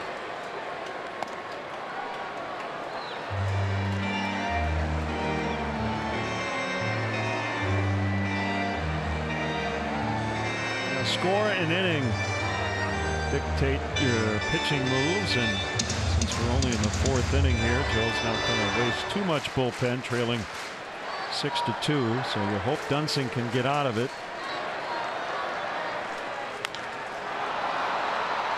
Charged by Bodie, throw to Happ in time, so the Dodgers leave the bases loaded, and it's still 6-2 at the end of 4.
Tigers. First pitch is set for 1:20 p.m. Up to the first 10,000 early arriving fans receive a fun Cubs-themed Hawaiian shirt presented by NBC Sports Chicago. Good seats are still available for that game. Visit Cubs.com today. We would love to see you at the ballpark next week.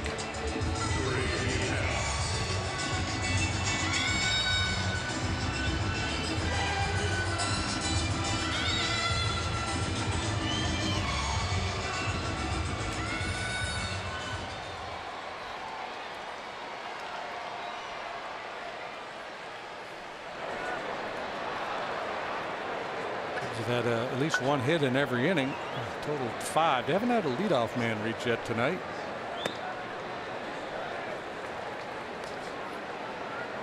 Kyle Schwarber is out on deck. Dave Roberts just had a long conversation with Todd Tichenor and then the crew chief Bill Miller in between innings. I'm not sure if it had anything to do with the Grandal walk. Tichenor flipped the bat back toward the Dodger dugout. And remember, Grandal had dropped his bat thinking he had walked on the previous pitch. Into right, and Puig will have to play it on a bounce. Here's a leadoff reach.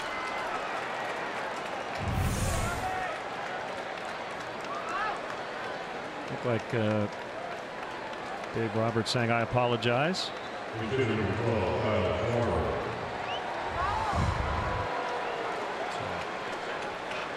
Here's Kyle Schwarber batting for Dunsing.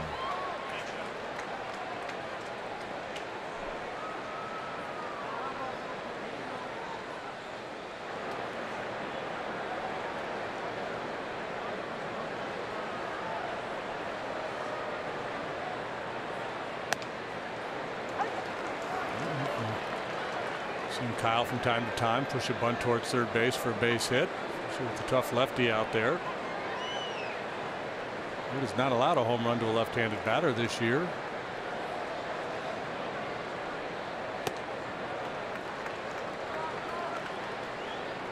And we want to welcome those viewers who just watched the White Sox beat the Twins 6-1. Cubs trail the Dodgers 6-2. 5th inning here in LA.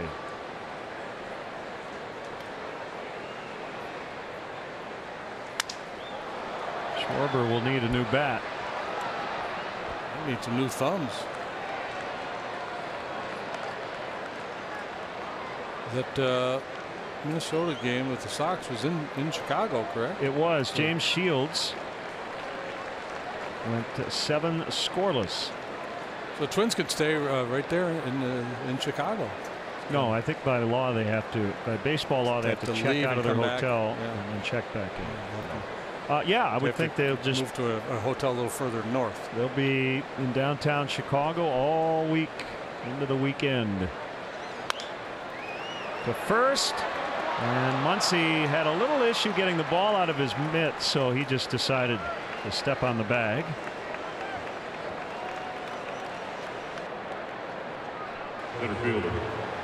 Started a double play back in the second inning on a similarly hit ball.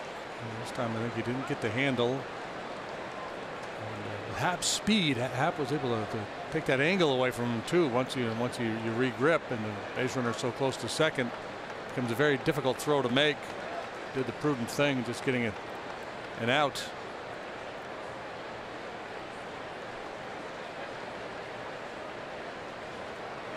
Almora 0 for 2. Retired on a nice play by the shortstop Hernandez his last time up.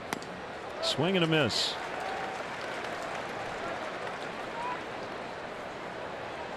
Well, you know, chip away, cash in these opportunities.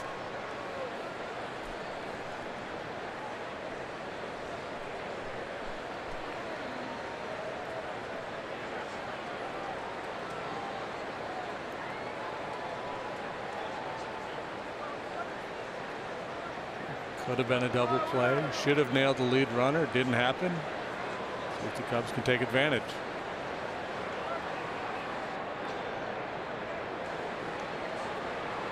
Albert on the ground twice tonight, back to the mound and then in the hole at short. Hernandez made a heck of a play on him.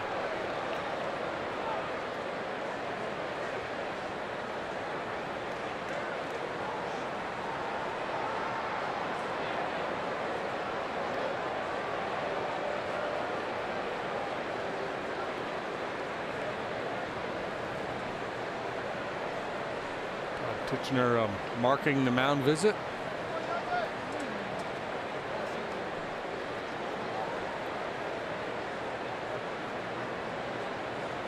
Might we decrease the mound visits allowed at some point?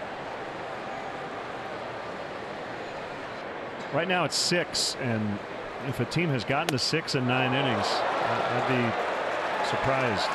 Albert went around. It has worked in terms of limiting the visits, but it hasn't really influenced the time of game. But right, yeah, it has helped. Just watching the flow of the game, fewer visits is a good thing. I don't know that they need to chop any more off.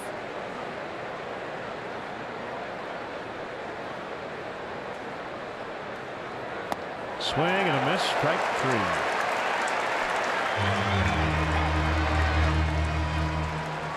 See, my idea previously to this new rule was every mound visit would cost you a ball. Any mound visit, not any over a certain threshold. Yeah. Wow. You can go out any 10 times, but it's ball 1. Oof. That's fairly punitive.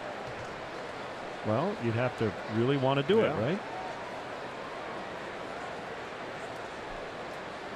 And a third base coach can talk to a hitter, but it's strike 1.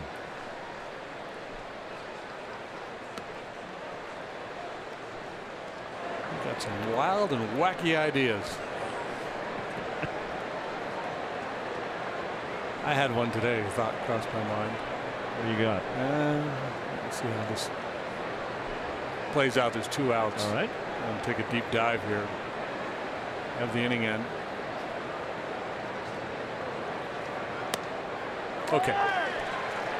Watching this World Cup, I thought, what if at some point in the future the whole playoff format was scrambled, where you took the playoff pool of teams and did kind of a World Cup style of thing where you had a pool they had to play your way out of and advance to the final World Series round, like that, kind of a round robin among 4 teams. I'm not saying if it came to a vote that I would vote for that. It just crossed my mind that that might be fun. What about like the College World Series with the double elimination? Yeah. You'd have to play it like at one site. Yeah, that would be a tough buy-in for the fans. Yeah, or you could start in neutral, 3 or 4 neutral sites, and then. I don't like the neutral site idea. Just I really love the idea of hosting. So World Series. What if we do this then? We do the round robins.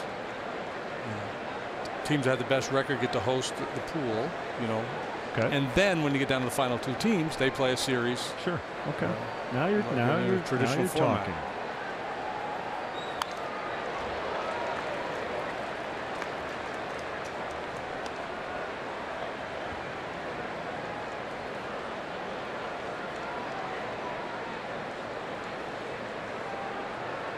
Cubs trail 6-2. They led this game briefly on a 2-out 2-run homer by Wilson Contreras in the top of the first. But then the Dodgers got 3 in the bottom of the inning, added 3 in the second. Fair.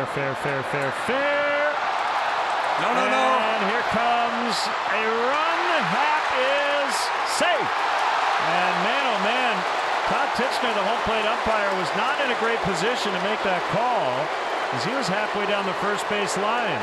Yeah, and the mechanics of his call, you could tell with the body language, he's not sure at all. And the Dodgers are going to they're going to review the video and possibly challenge. And that's the beautiful thing from an umpire's point of view. You can be out of position and replay bail you out, but he's following this play down the line. That's his first priority. To see if it's fair, right? I'm a little bit surprised that Wood tried to make the play, actually. It was a game effort. But Dodgers will not challenge. Such a high-risk play. Might have been better off letting it trickle. May have gone foul. Good push by Happ. An RBI infield hit for Hayward.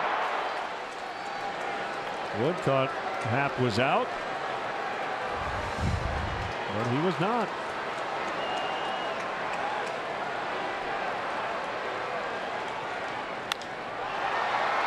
Baez flies out to Puig, who will haul it in. Cubs now within 3 in the 5th. It's 6-3 Dodgers.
Insiders on NBCSportsChicago.com, presented by nationwide agent Jeff Vukovich. Go to jeffvuk.com or follow him on social media. Nationwide is on your side. Well, our first look at Dylan Maples this year. He appeared in a handful of games for the Cubs last season down at AAA Iowa. 2-2 with a 3.20, 25 in the 3rd innings, 24 walks, which is a really big number, 42 strikeouts, which is also a very big number. And the more recent work, he's been able to cut down on the walks while maintaining that very high strikeout rate. And that's why you see him in a big league uniform right now. He's awfully tough to hit, just a 170 batting average against, upper 90s fastball and a wipeout slider. New alignment in the outfield. Schwarber stays in and plays left. Hayward in center. Zobrist over to right. So Almora out for the rest of the night. And there's that slider to Forsythe.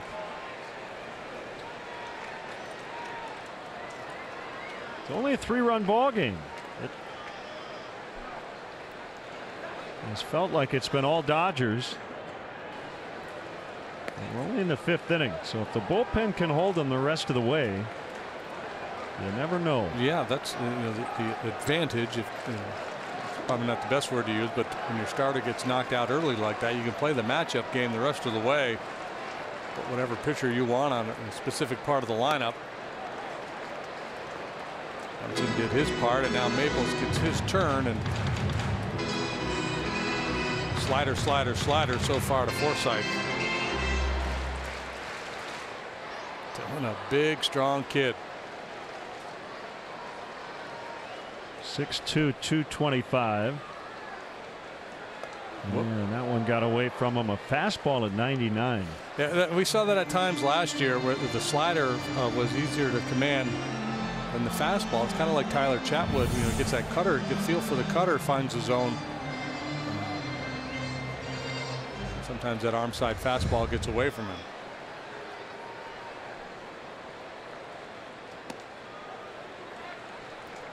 Three and two. Tyler, by the way, I hope you're getting some sleep these days. Yeah, baby. That's to Tyler and Veronica. And Chatwood will jump back in the rotation. We're just not sure when on this upcoming homestand. Mike Montgomery likely to pitch on Friday on normal rest. Called strike 3 on the slider.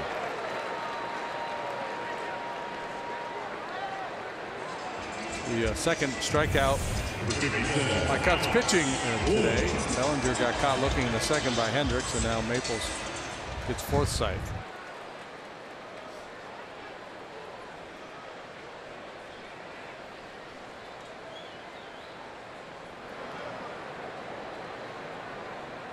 Cubs still unsure of the next move regarding Yu Darvish in terms of another rehab start or back in the rotation for his next outing. It's always biting on the end of those batting gloves.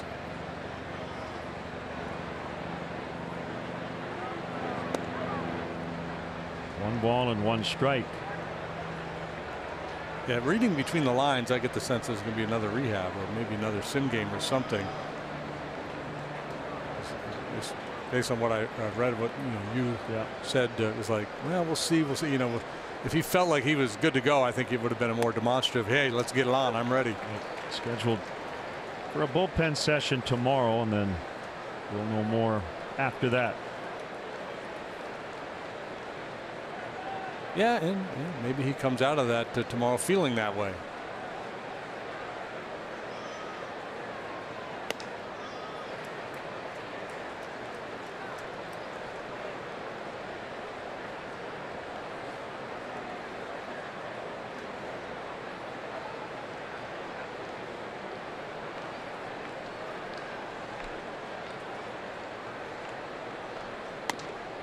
Got him on the slider.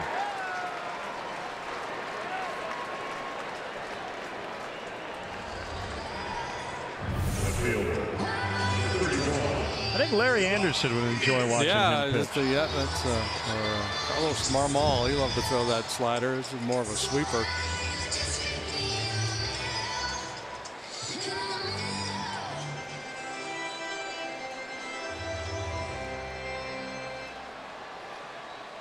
Still a 14th round pick of the Cubs, 2011, out of Pinecrest High School in North Carolina.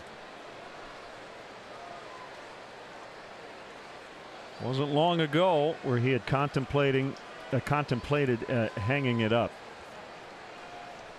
but he stuck with it and finally got to the major leagues last year.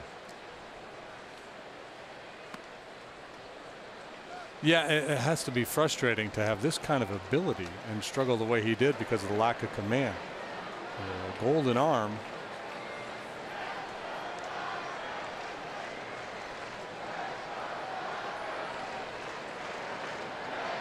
Peterson's had a good night. 1 for 3, 2-run homer, and has lined to right and lined to the warning track and left.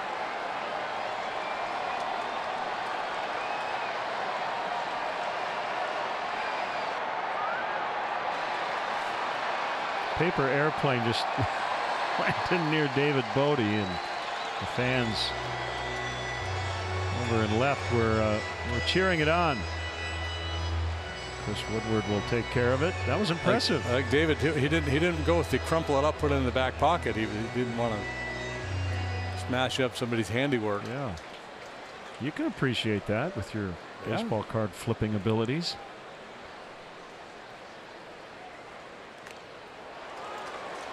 Yeah, the making of the paper airplane, that's a skill I've never possessed. Same.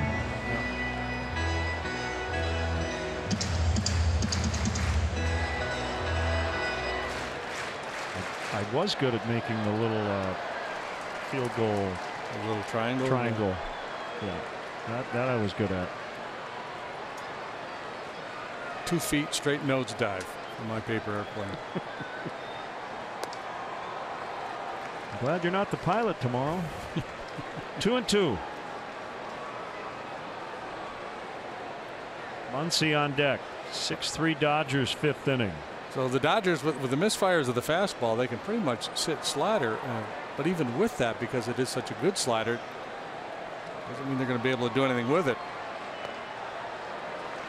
You find the back door with that one. And make sure to keep that front shoulder closed. If it starts to leak, that's when things go awry.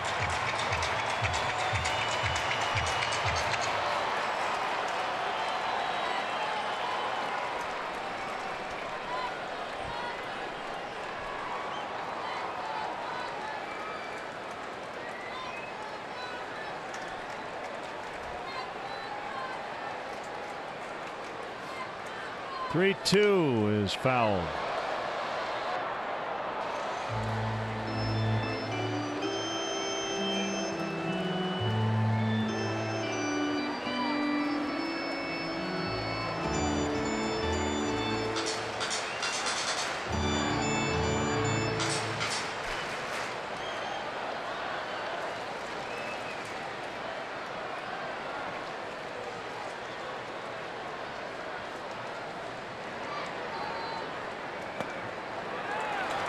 Peterson walks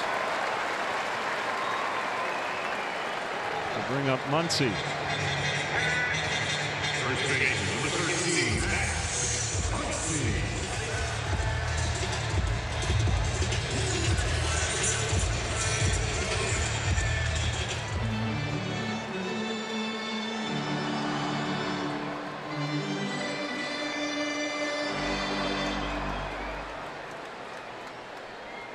So if you look at the Dodgers payroll, it's pretty interesting.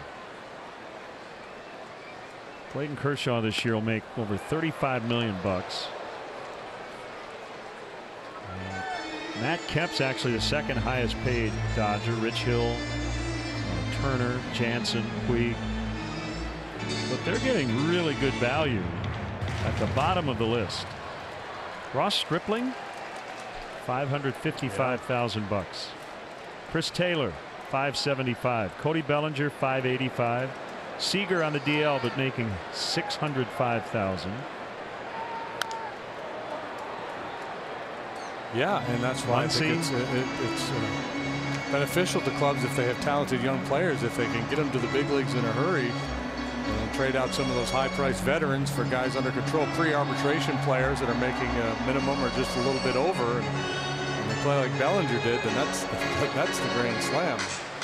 And, you know, the Cubs got plenty of guys too that fit that description. Peterson 2.6, Hernandez 1.6.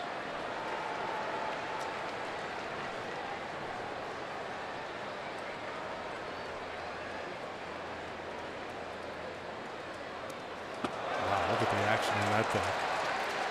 Peterson advances. Wild pitch. And challenge to catch a guy like Maples.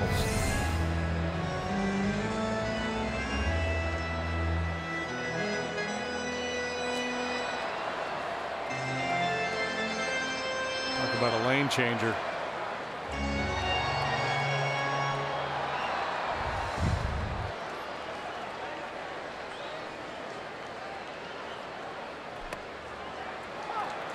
Called strike 3. Dodgers strand Peterson at second. And we go to the 6th inning. It's LA 6, Cubs 3.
Cup. 4 of Golf Digest's top 100 public courses are all located in Kohler, Wisconsin, 2 hours north of Chicago. Learn more at whistlingstraits.com/Cubs.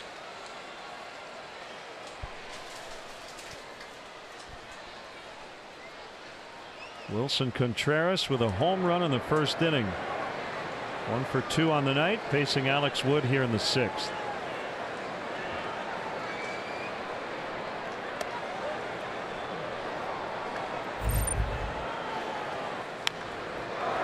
Breaking ball down and in, and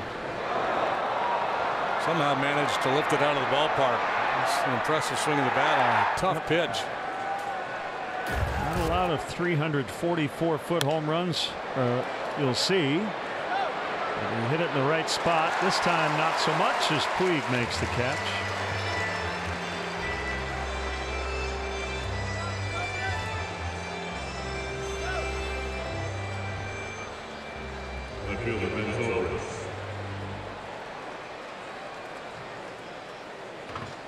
Zobrist, a tough luck night so far. On the right side, 2 lineouts to the outfield.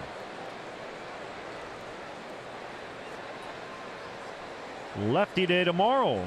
Jose Quintana and Clayton Kershaw, who is making his 2nd start off the DL.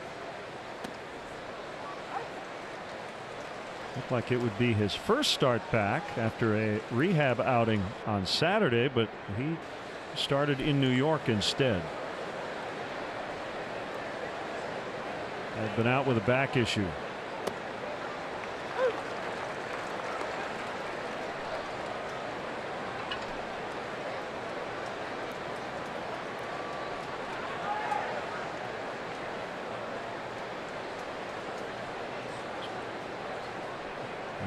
On this date 38 years ago, another Dodger left-hander as Zobrist strikes out.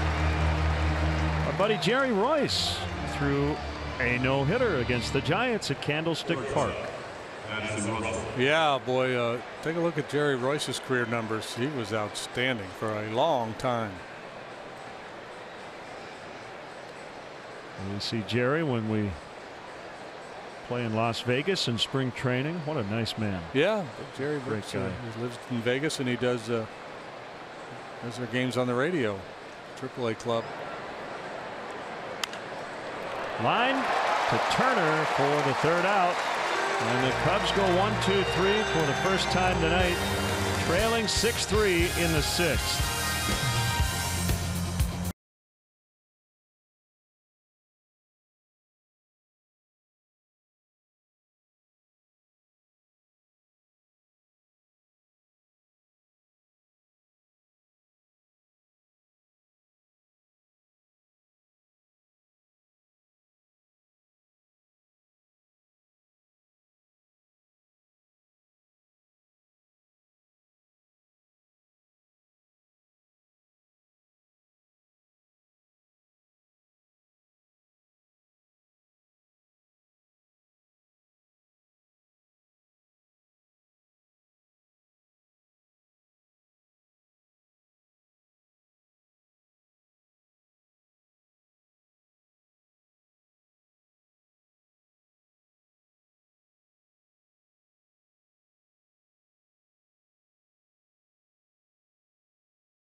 Luxury premier options that Wrigley Field has to offer for your next client, corporate, or family function, like the all-inclusive Fannie Mae suite located in center field. Visit Cubs.com/premier for an option that fits your needs. I like the sunglasses in the back of the neck.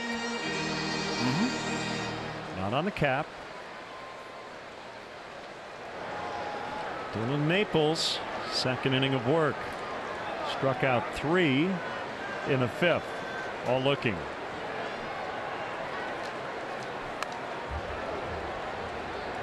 If he continues on this path that he was on down at AAA, it proved to be a very valuable weapon for the Cubs in the second half of the season.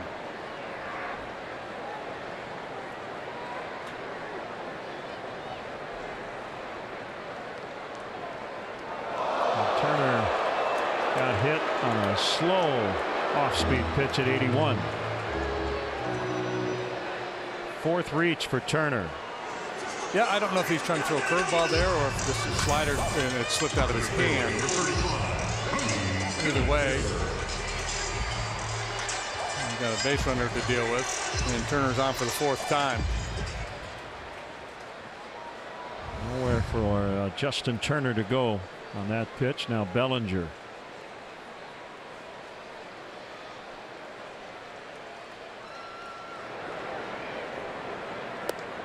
Now the comfort level for the Dodger hitter is not really high. No.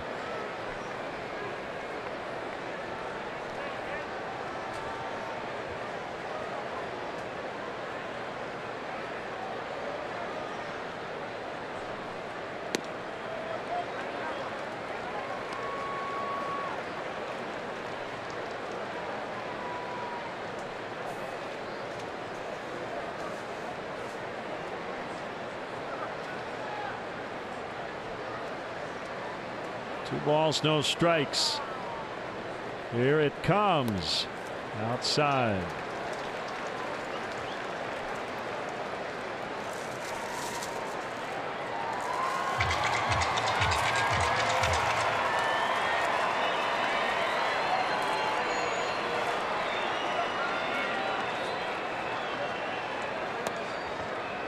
Three and 1. 97. Easy gas from Dylan Maples.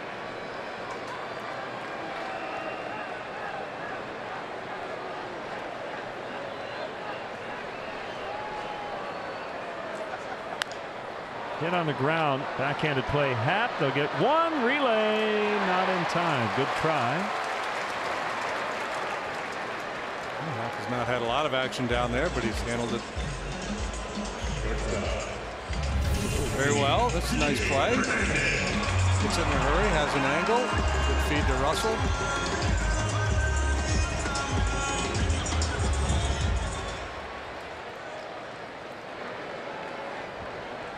Hernandez right in the middle of the action tonight.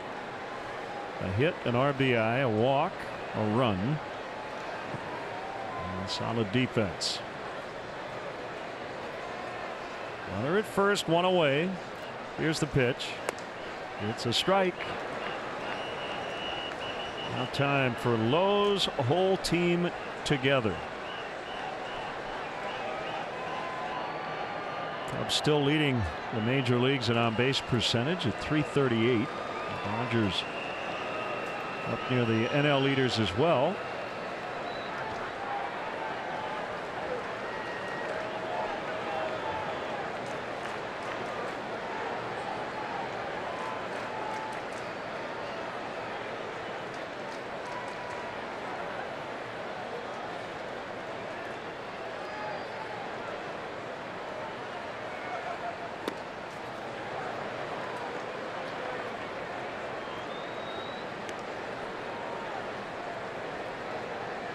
Dodgers lead the league in home runs with 104, 2 better than the Cardinals. Cubs have hit 81 home runs. League average is 86. And 2 tonight for the Dodgers, so 106.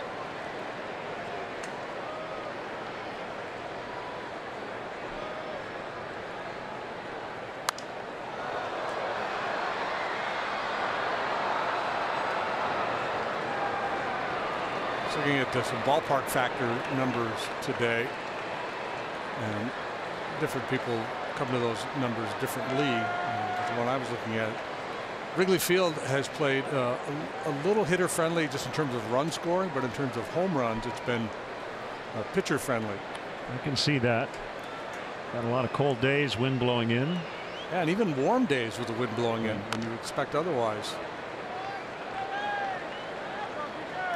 And Chris Bryant, when he was asked about his shoulder and his lack of power lately, was asked, do you think it's because of the shoulder? And KB said, no, I think it's because of the wind at Wrigley.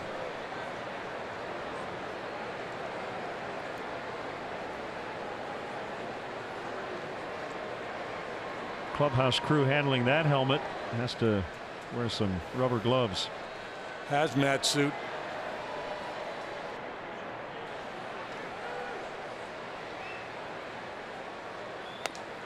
I gotta imagine one of the Biggio's helmets is in the Hall of Fame, right? He's a Hall of Famer.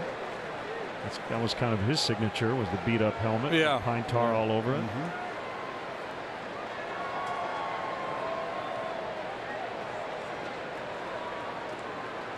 See, that way you can just go to your helmet and you don't have to go back to the on deck circle to need more pine tar. Or...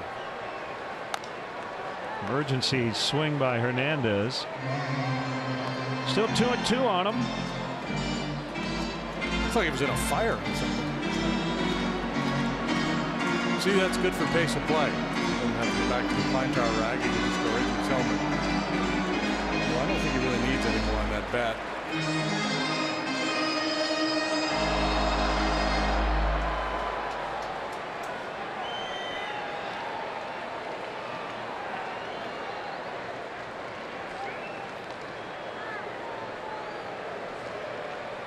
Bellinger has 5 steals.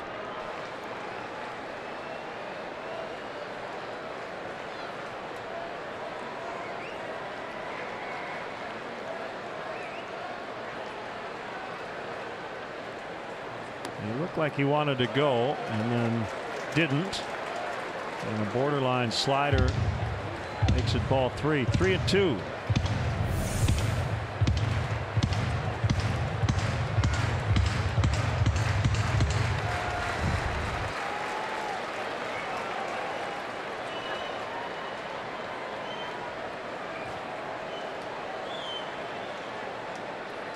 Well, there's a greater likelihood of the strikeout throw-out double play than the ground ball double play.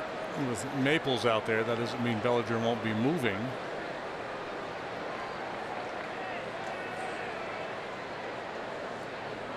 He runs and a line shot foul to left.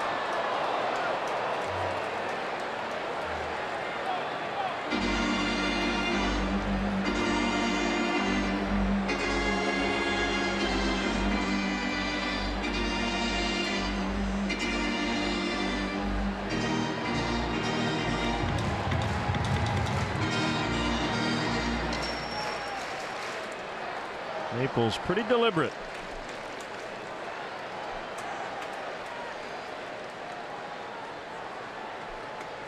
Bellinger goes. Pitches low.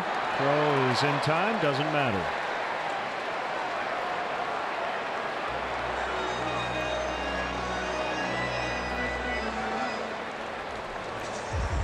Catcher number 9, Yasmani Grandal. People say, well, why would he throw through on ball 4? Well, because you don't know what the call is going to be. You're not going to wait and react after you hear the call. You're just going to go ahead and make the throw.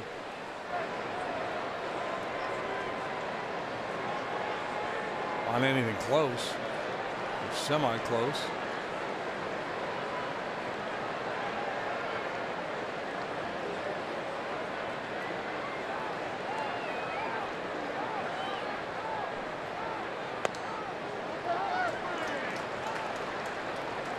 Outside to Grandal. Yeah, this is not the easiest lineup for a guy like Maples to face, because we've got a bunch of guys who will take pitches. More aggressive lineup. Be hacking at those pitches. 2-0. It's funny, we saw this from Dylan last year, and again, he didn't pitch a lot with the Cubs, but the tendency for that front side to fly open. He's a really good athlete, and normally you say, well, a really good athlete should be able to repeat his delivery. That's not always the case. Very thoughtful guy.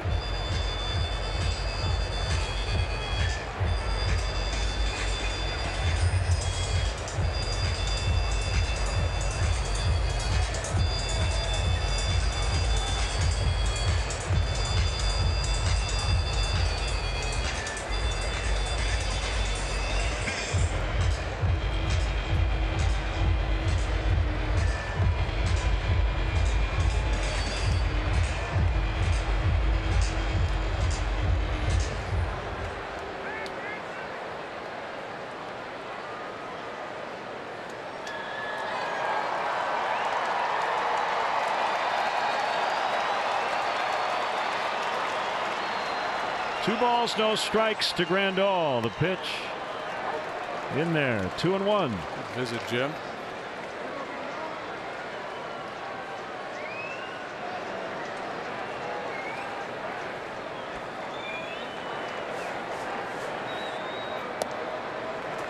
Two and two. An outstanding high school kicker and kicked a 52-yard field goal while he was in high school.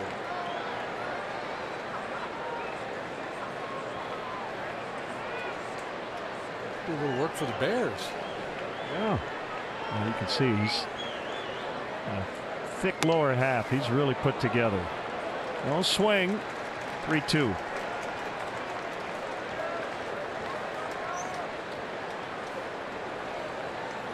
It's just the nature of his game. A lot of deep counts, not many balls put in play.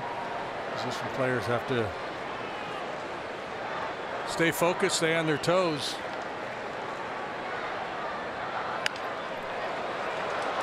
Rolled right to Russell, and they're going to turn 2, 6, 4, 3. Double play. Maples with 2 scoreless frames. It's still 6-3 Dodgers as we head to the 7th.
Man pressing to offer fans an exclusive vinyl record ticket package featuring a limited edition 7-inch vinyl with Eddie Vedder's All the Way and Steve Goodman's Go Cubs Go. For more details or to purchase tickets for this limited offer, visit Cubs.com/vinyl.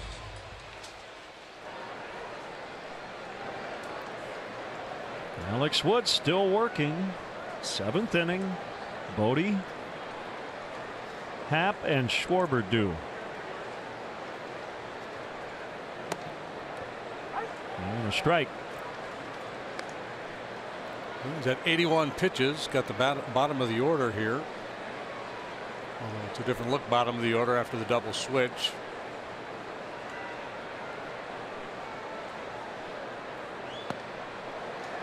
Nothing and 2 on Bodie. Guys moving about out in the Dodger bullpen, but nobody throwing.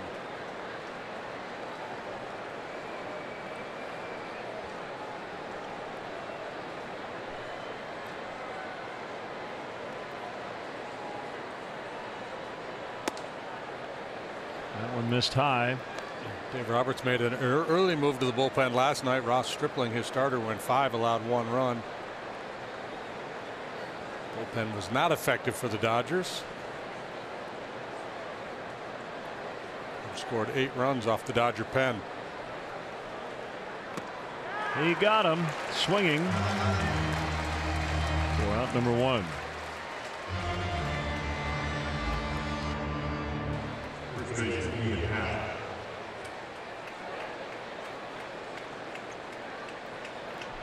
The off-speed pitch is really effective for Wood. Kind of jumps at the hitter a little bit, and a real quick arm action. See where it'd be tough to stay back. Happ hit into a double play, and then singled and scored. Jeff Passan from Yahoo Sports just posted an article citing sources that baseball and the Players Union are discussing changes to the footwear policy that we've talked about that would relax some of those rules. Ben Zobrist was in the news earlier this year wearing his old school black spikes at home.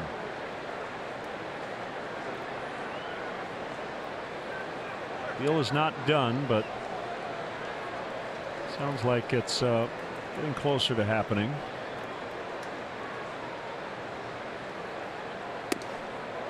He's got those PF Flyers.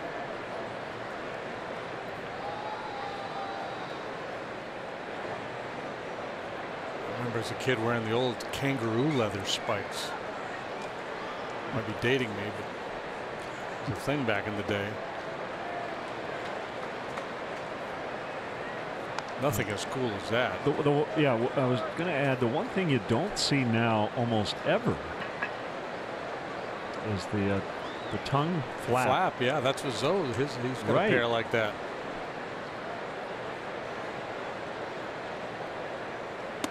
Look out!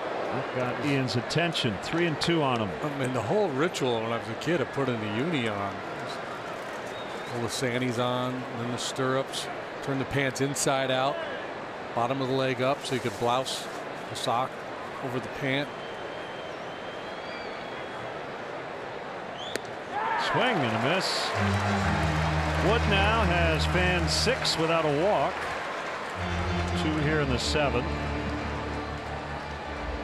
And it is Schwarber. Pinch hit in the 5th and now is playing left.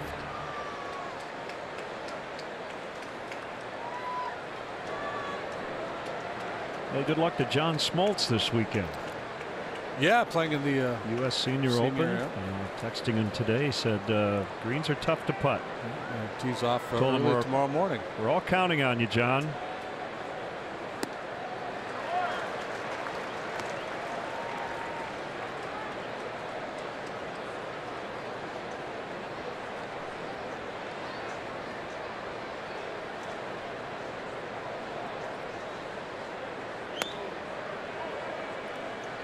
One and one to Schwarber.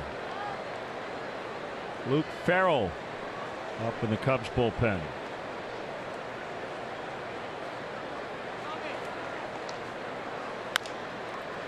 Ground ball, and it's the third baseman Turner over on the other side of second.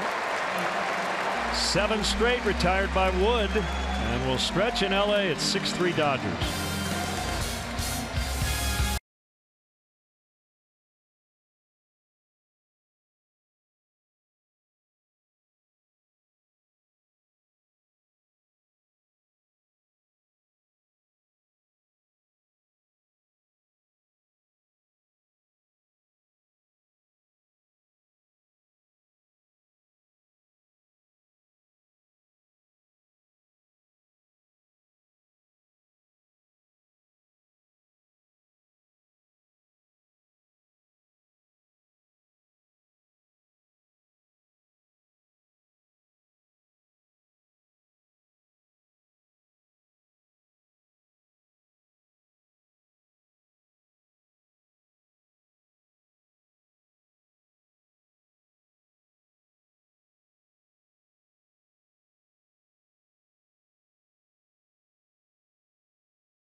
true moment. And if you like stuff, this slider is dazzling from Dylan Maples. Yeah, it throws it so hard, such tight spin, and the late breaking action. 2 innings under his belt tonight. No hits, no runs, a couple of walks, 3 strikeouts, and a hit batter. Will yield to Luke Farrell, who is pitcher number 4 for the Cubs tonight. 14th appearance for Luke, 2-3 with a .450. Lansing went an inning and a third, allowed a hit, no runs, a couple of walks. Kyle Hendricks. Got a bunch of changes for the Cubs. Tommy LaStella's in to play third.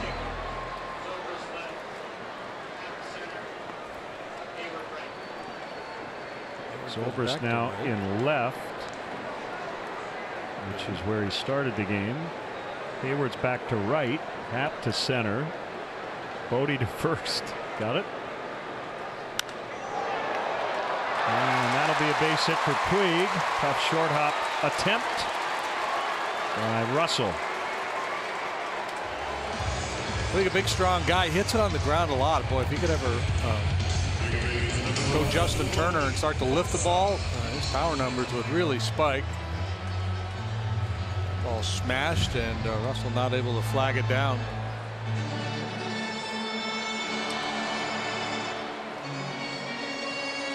Kyle Hendricks tonight, 2 2/3, 8 hits, 6 runs. They were earned, 2 walks, a strikeout. ERA now at 4.21 for Kyle through 72 pitches.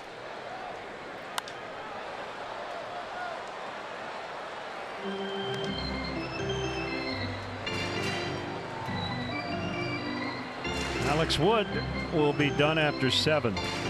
3 runs allowed and 7 hits. Chris Taylor on deck to bat for him. And you hit it on the head right in the first inning, I believe. You're going to have to do it with hits because he didn't walk anybody. Yeah, he'd only walked 16 all year in 80 2/3 innings coming into this one.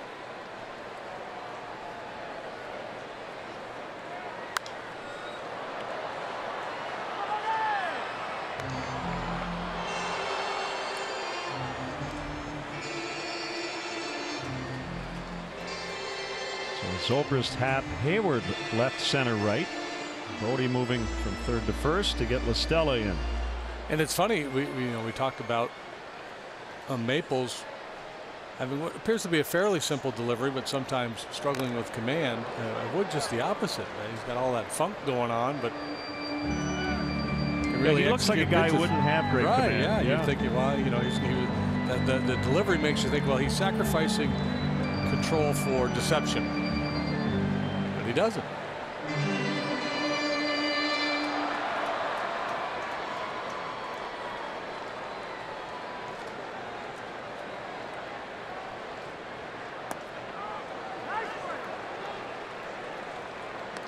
A good pitch. Lefty Scott Alexander with Mark Pryor, the bullpen coach, on the right looking on.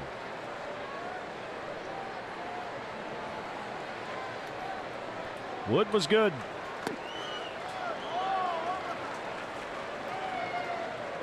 And if you missed it earlier, a short night for Kyle Hendricks. Tied his career high by allowing 6 earned runs in just 2 2/3.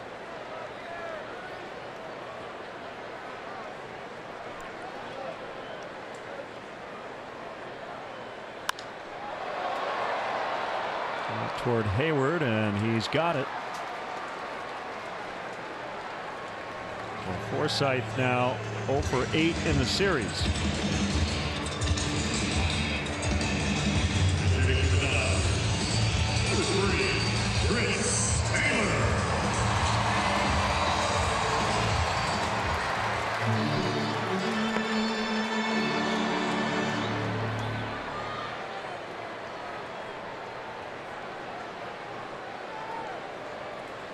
Taylor's been lethal in the pinch here the last week while battling his hamstring issue. Russell Tried to hang on to it, throws it into right. Puig on his way to third. So I'm guessing 2 errors will be charged to Addison on the bobble and then the unintentional throw. Yeah. This is really rare to see a mishap like this. He's maybe in a little bit of a hurry, never does get control of it, and then tries to stop. He's getting ready to throw it here. No, there's no throw to be made, but he can't hang on. Ross Stripling, the starting pitcher, he pitched last night, will pinch run for Taylor.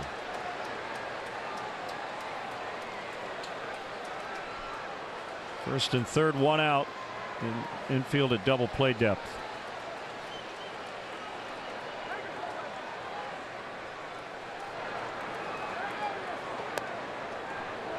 Just inside from Farrell.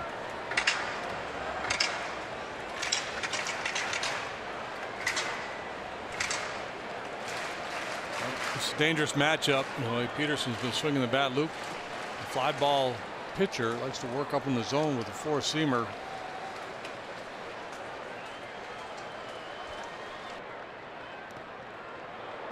Runners will hold.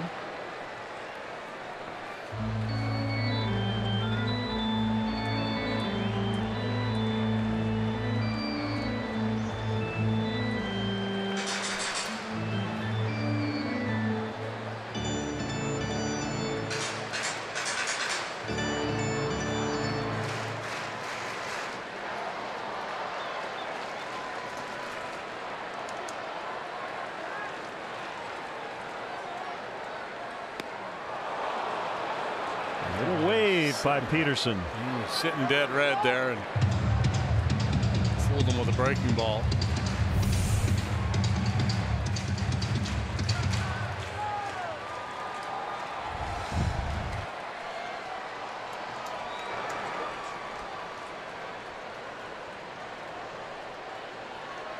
Bodie playing behind Stripling at first, being in a better defensive position with a left-handed batter at the plate.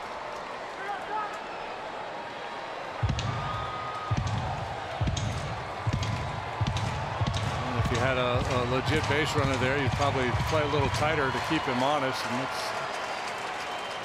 Bodie looking into the dugout, getting some instructions from Brian Butterfield. Will do just that. Just trying to keep him a little honest. Bases loaded. And Stripling going on the pitch.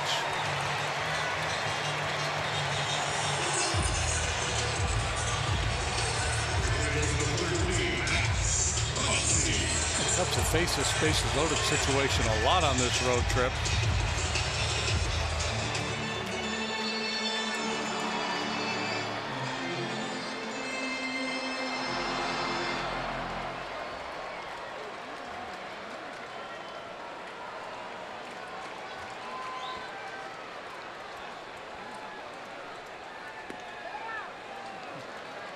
If this is a 1-run game, probably see Rosario or Wilson for Peterson and Muncy. Be very careful how you allocate your resources. Got another game to play tomorrow.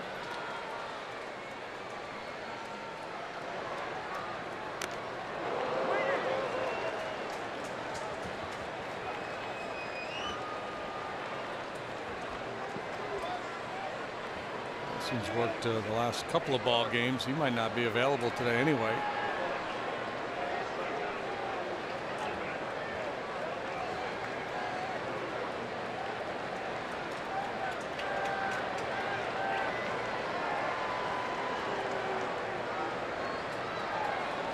One and one on Muncy. Here's the pitch. It's on the outside corner. 1-2.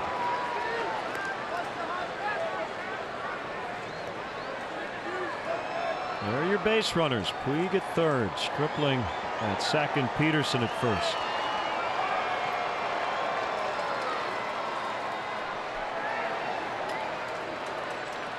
A hit, 2 errors, and a walk here in the 7th. Everybody.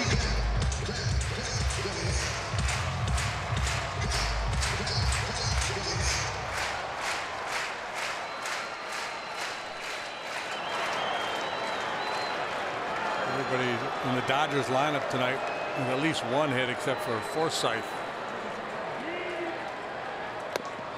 Swing and a miss. Strike three. Out number two.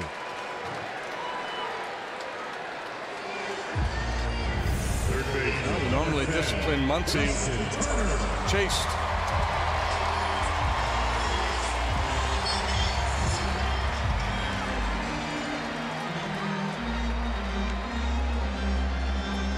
Turner perfect in terms of reaching first base. Two walks, rather a walk, two singles, and a hit by pitch.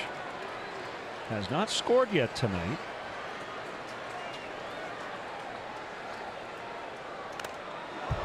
If Farrell gets Turner here, he'll get a big pat on the back from Addison Russell in the dugout. Yep. Also committed 2 errors on one play.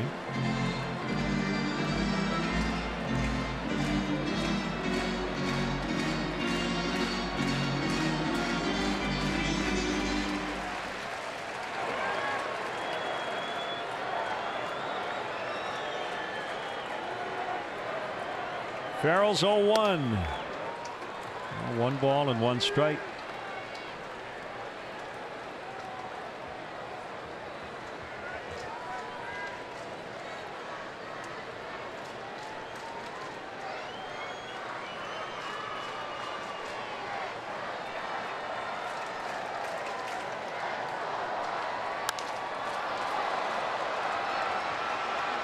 Well, these two teams see each other again this year after tomorrow.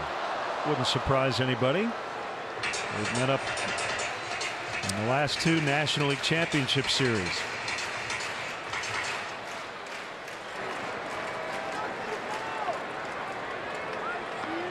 Cubs in 6 2 years ago. Dodgers in 5 last October.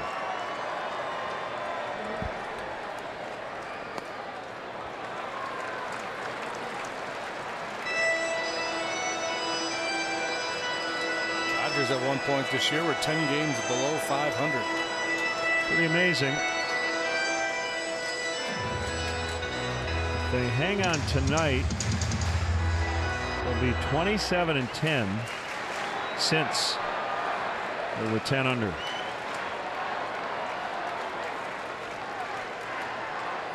Farrell 2-2 to Turner, popped up on the infield.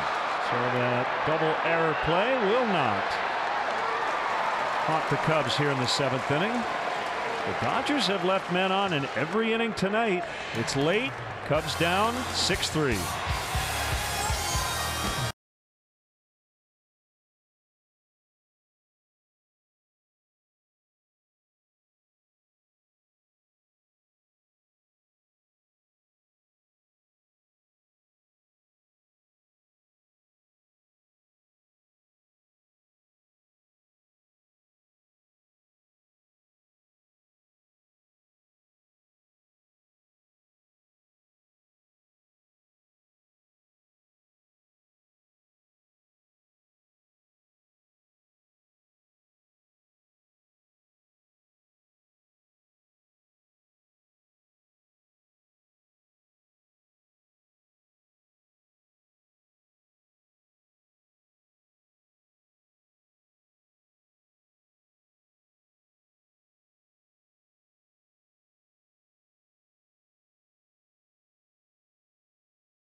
using his bullpen for the first time. Scott Alexander. That lefty pitching for the 34th time. He's an extreme ground ball pitcher. Throws his sinker about 85% of the time. Slider and a changeup, but again, hitters are looking for that sinker and hoping to get something up a little bit. Get it airborne.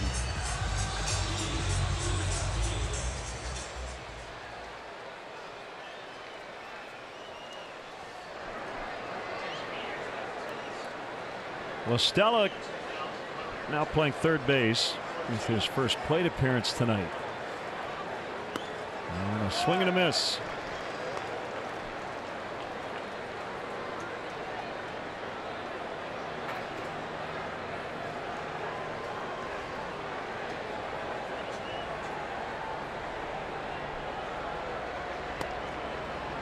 That is a strike. It's 0-2. Sinks the ball, but it's not like he's just pushing it up there. He's got good life. That one at 95.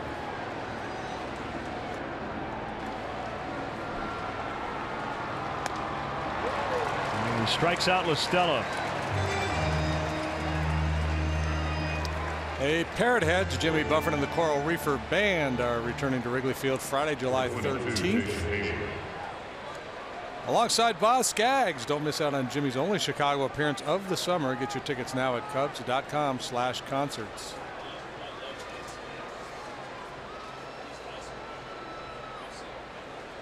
Jason Hayward has 2 hits tonight, a double and an infield RBI single.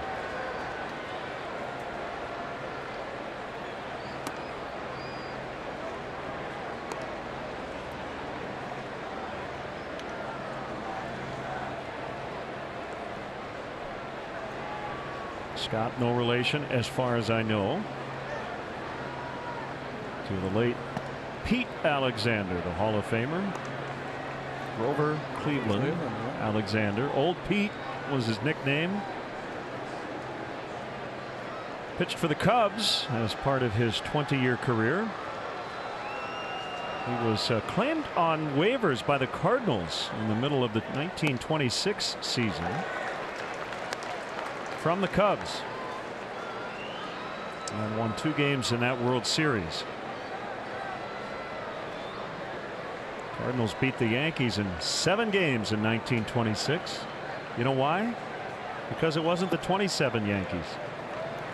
Nobody was the 27 Yankees. You never hear about the 26 Yankees, do you? Or the 32 Philadelphia A's. This team reminds me of the 26 Yankees. Look at some of those A's teams of the late 20s, early 30s.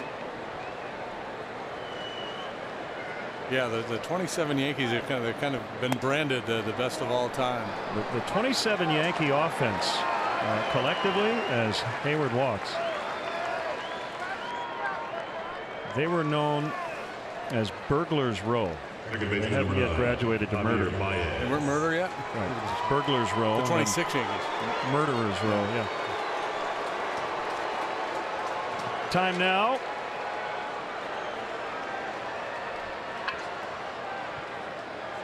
For our Rocket Mortgage breakdown, he has homered from every spot in the order as a starting player, including 2 homers from the 3rd spot last night. His home runs last night, his first since the 2nd of June. He's putting together one heck of a year. A real good shot to be on the All-Star team. And 2nd in the voting. Base hit to right. That's going to bring the tying run to the plate.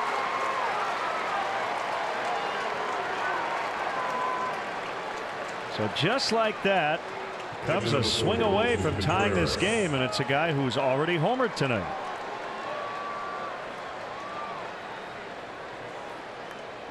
Two more hits tonight for Baez.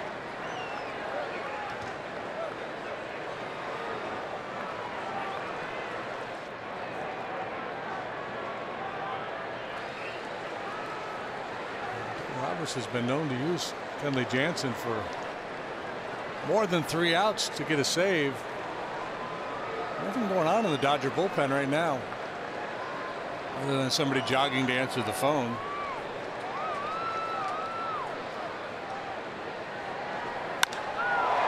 That ball will get in there.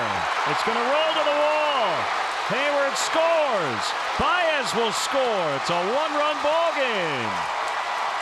4 RBIs for Contreras tonight. It's 6-5 now.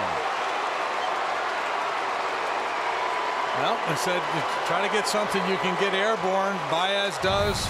Contreras does with authority. How do you do it? You don't try to pull that ball. You think other way. Use a big part of the yard. And Butterfield cranking that right arm, and 2 runs come home.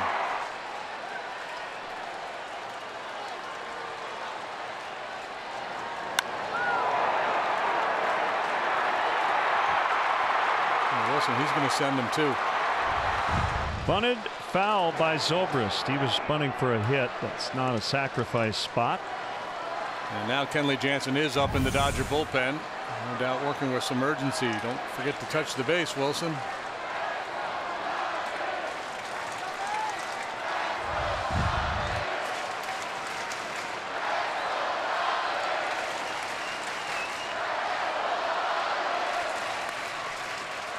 One and one. Baez, rather Hayward walked with 1 out. Baez singled, and then Contreras knocked them both in with a double.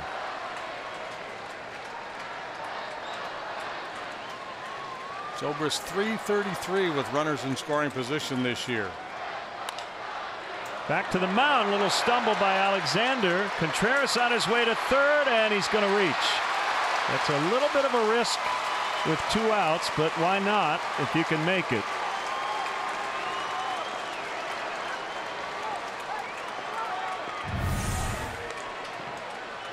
Yeah, it's a very risky play.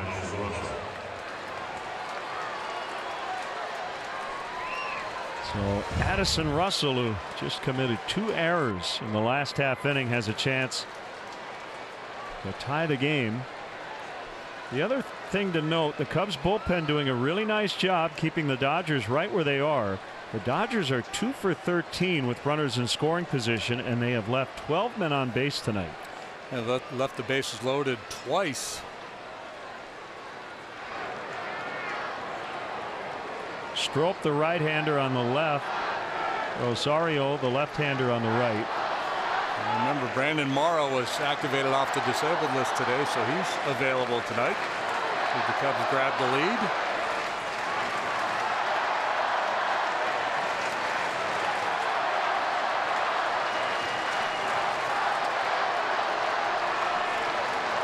Russell tied the game with an infield hit in the 6th inning last night before the Cubs took the lead for good. And he's going to have to face Jansen.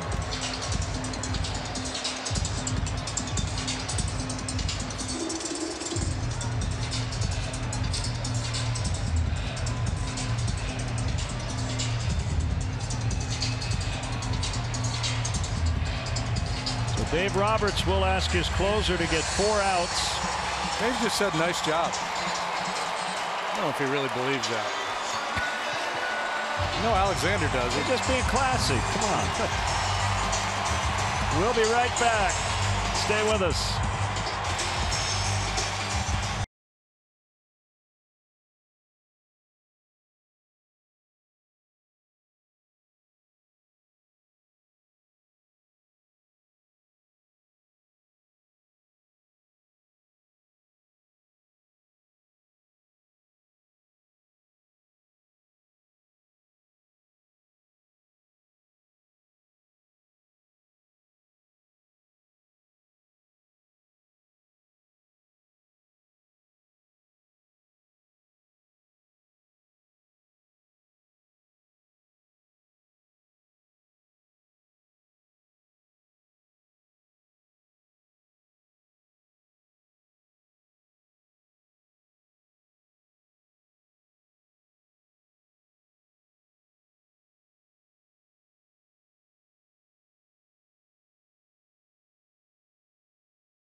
External pain relief of the Chicago Cubs.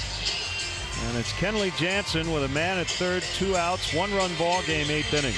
Well, after a tough start to the season, he has turned things around. He's 20 out of 22 in save opportunities. Picked up number 20 here on Monday. He did allow a run in 1 inning of work. Came in with a 2-0 lead and escaped with his 20th save as the Dodgers won the opener 2-1.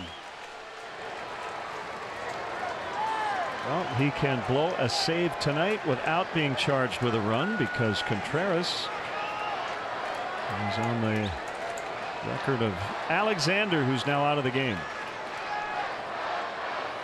Here's the pitch to Russell. Low for ball 1.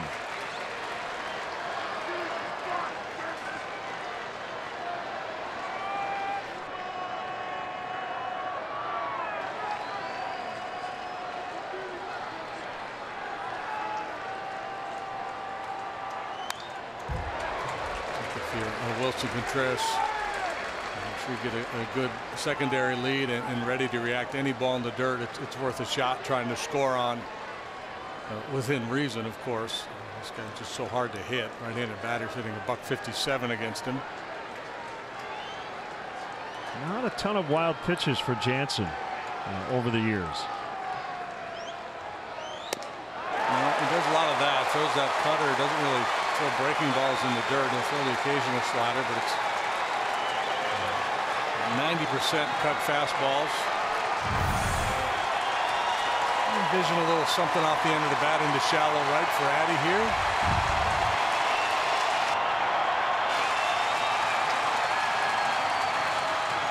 And he strikes him out on a high cutter. Contreras makes it a 1-run game with the 2-run double. We go to the bottom of the 8th, 6-5 Dodgers.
Tomorrow on NBC Sports Chicago. Watch the battle of lefties as Jose Quintana goes up against Clayton Kershaw. Coverage begins at 1:30 with Cubs pregame live, or you can stream the game live on the NBC Sports app. We got a bunch of changes once again. Headlined by Randy Rosario, the new pitcher. David Bodie tonight playing 3 defensive positions. Third, first, and second. Anthony Rizzo now in at first. Baez to short. Russell is out. So Rizzo goes in the 9 spot. So Bodie, Happ, Rizzo in the 9th inning against Kenley Jansen.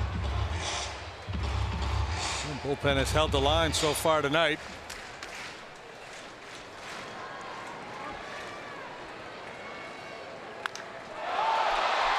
fly ball out into deep left center, and that ball is gone. So far, but not anymore. Big home run for Bellinger. Insurance for the Dodgers in the 8th.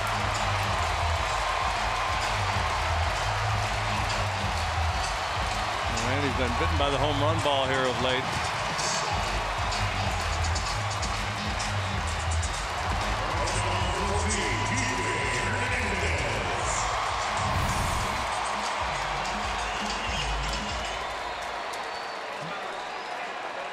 Horrible pitch, slider down in the zone but on the plate, and Bellinger's so good at lifting that ball.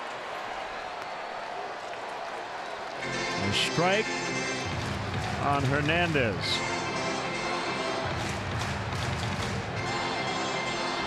It's Bellinger's 4th homer his last 6 games.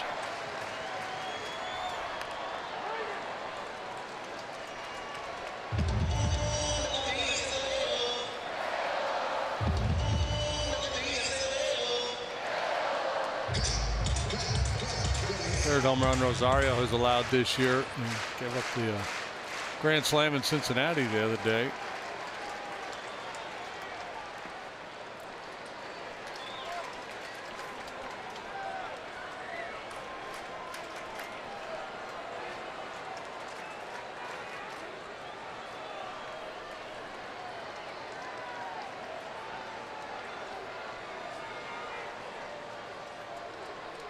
'51 home runs in June for the Dodgers.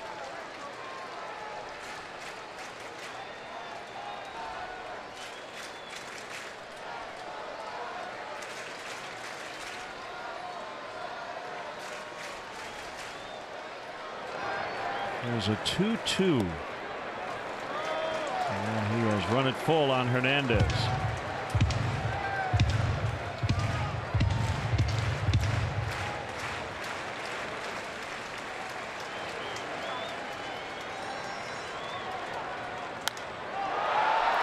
Deep right, but playable for Hayward.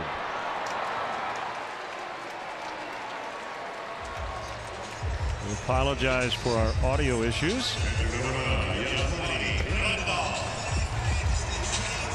As Grandal will step in. Bellinger a leadoff homer here in the 8th.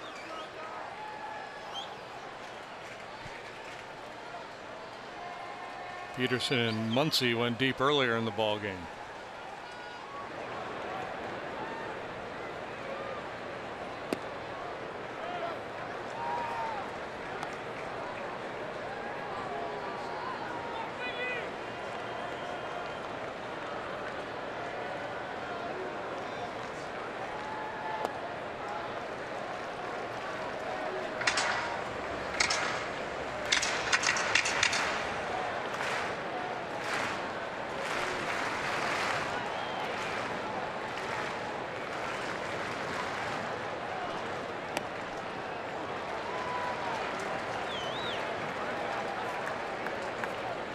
That home run just takes the wind out of your sails. You get the big double from Contreras to make it a 1-run game. Line shot caught on the sliding grab by Zobrist. He's playing really well this year, all phases of the game. Right field, number 66. Yes. Yeah, you had a tying run 90 feet away. Unfortunately, weren't able to score, and then boom, just like that, the Dodgers had one, and Jansen, one of the best in the business, so it's a big hill they've got to climb in the 9th, but certainly possible. Even the best have bad days.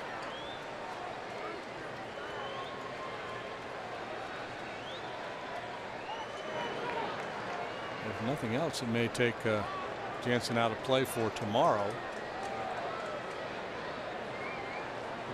Monday and again tonight. It would be 3 out of his last 4. He pitched the finale of the series against the Mets.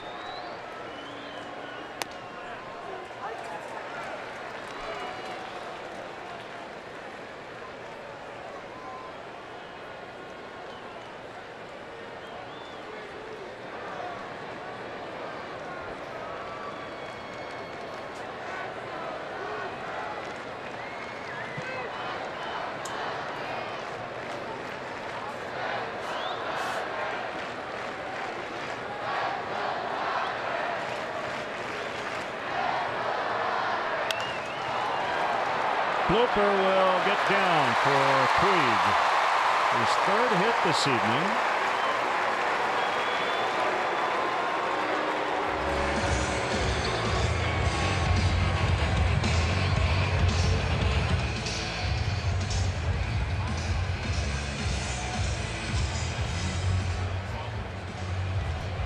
So Joe will make a change with Forsythe due. 7-5 Dodgers in the 8th.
Cubs getting this game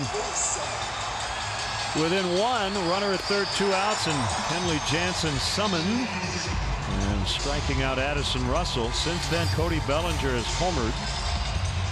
There are 2 outs in the bottom of the 8th.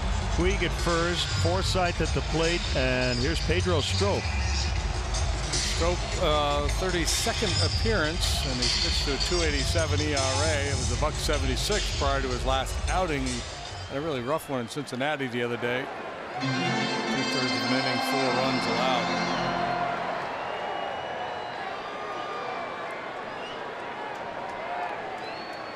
Kenley Jansen, by the way, is on deck.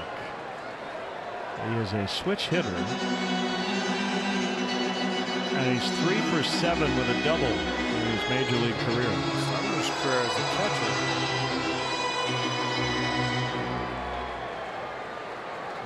Normally, just about any other closer, high leverage reliever in the game in this situation, it would be a little unorthodox to intentionally walk the guy in front of him and push another runner in the scoring position. He'd go ahead and do it. But Jackson's capable.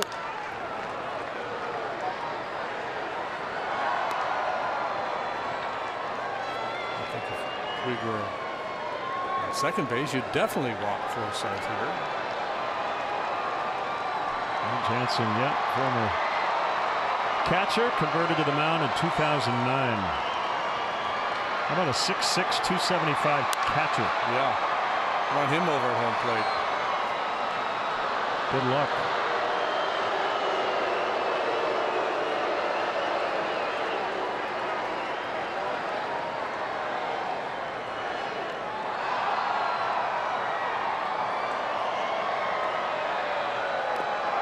Forsythe swings at a pitch in the dirt. Strop gets out of the inning. Bellinger led it off with a homer, and we go to the 9th inning.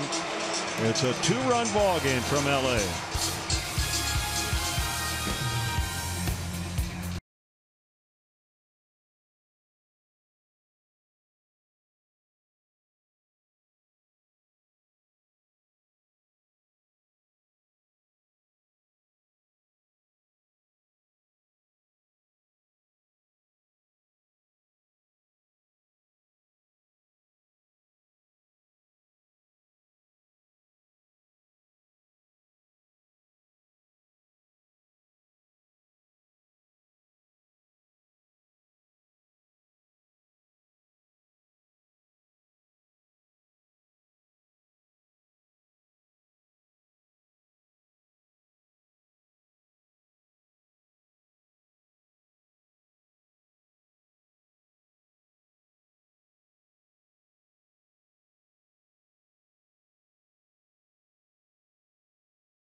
Looked good early.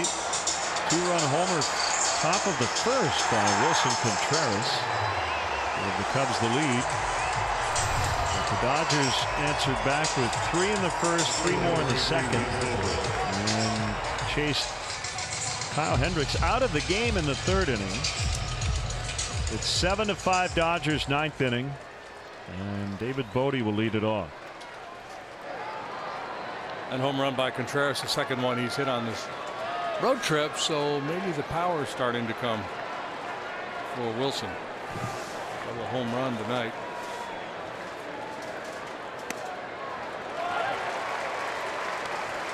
Strike to Bodie.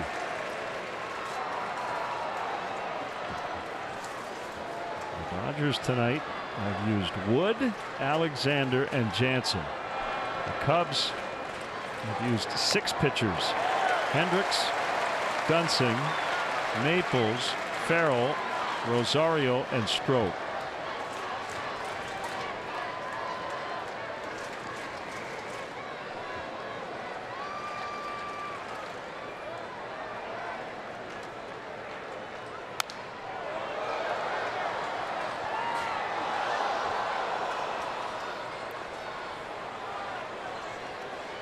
Jansen's delivery is similar to Kershaw's. He drops that front leg down and then glides down the mound towards the hitter.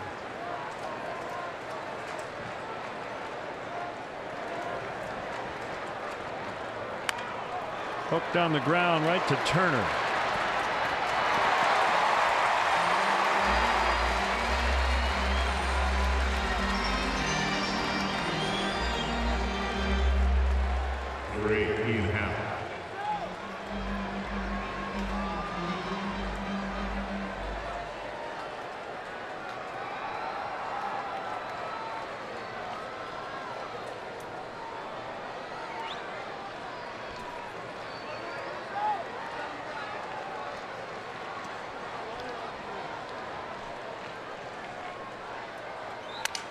Broken bat, liner for a base hit, so tying run will come up, and it's Anthony Rizzo. This is kind of fun. End of the night for Ian.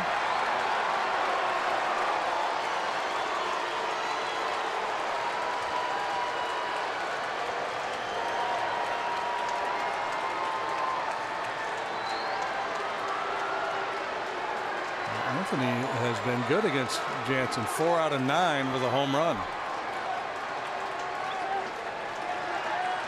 Off the bench tonight. Inserted at first base in the bottom of the 8th.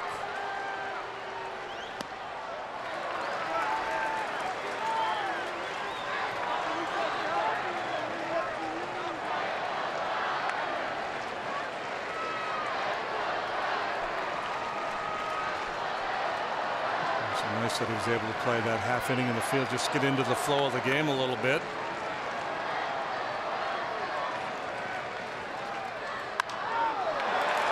Popped it up. That's the shortstop Hernandez. 2 outs. Yeah, that fastball appeared to stay pretty true too from Jansen. Didn't have that late cutting action. Nobody really hits Jansen. Right-handed batters in his career have hit 141 with an OPS of 442. Lefties fare a little better, but still way below average. 206, 576 OPS. Happ will take second base, and a strike to La Stella. Sometimes you hear, you know, about the platoon advantage, that a guy like Jansen is tougher on lefties, right? Because that pitch coming in off the barrel toward the hands. Yeah, that was always the story with Mariano Rivera, Mark Melancon to a certain extent. The same approach, the cutter in. Estella out in the shallow center, but it's going to be caught by Hernandez, and the Dodgers take game 3. So the best the Cubs can hope for is a series split. And they drop to 1-6 on this road trip. And they'll have to go through Clayton Kershaw to get that series split. And this game certainly not decided early, but a bit of a hold dog with the Dodgers putting 6 runs on the board against Kyle Hendricks in 2 2/3. The bullpen settled in nicely for the most part until the Bellinger home run in the 8th off Rosario. Toast of the game is presented by Binny's Beverage Depot.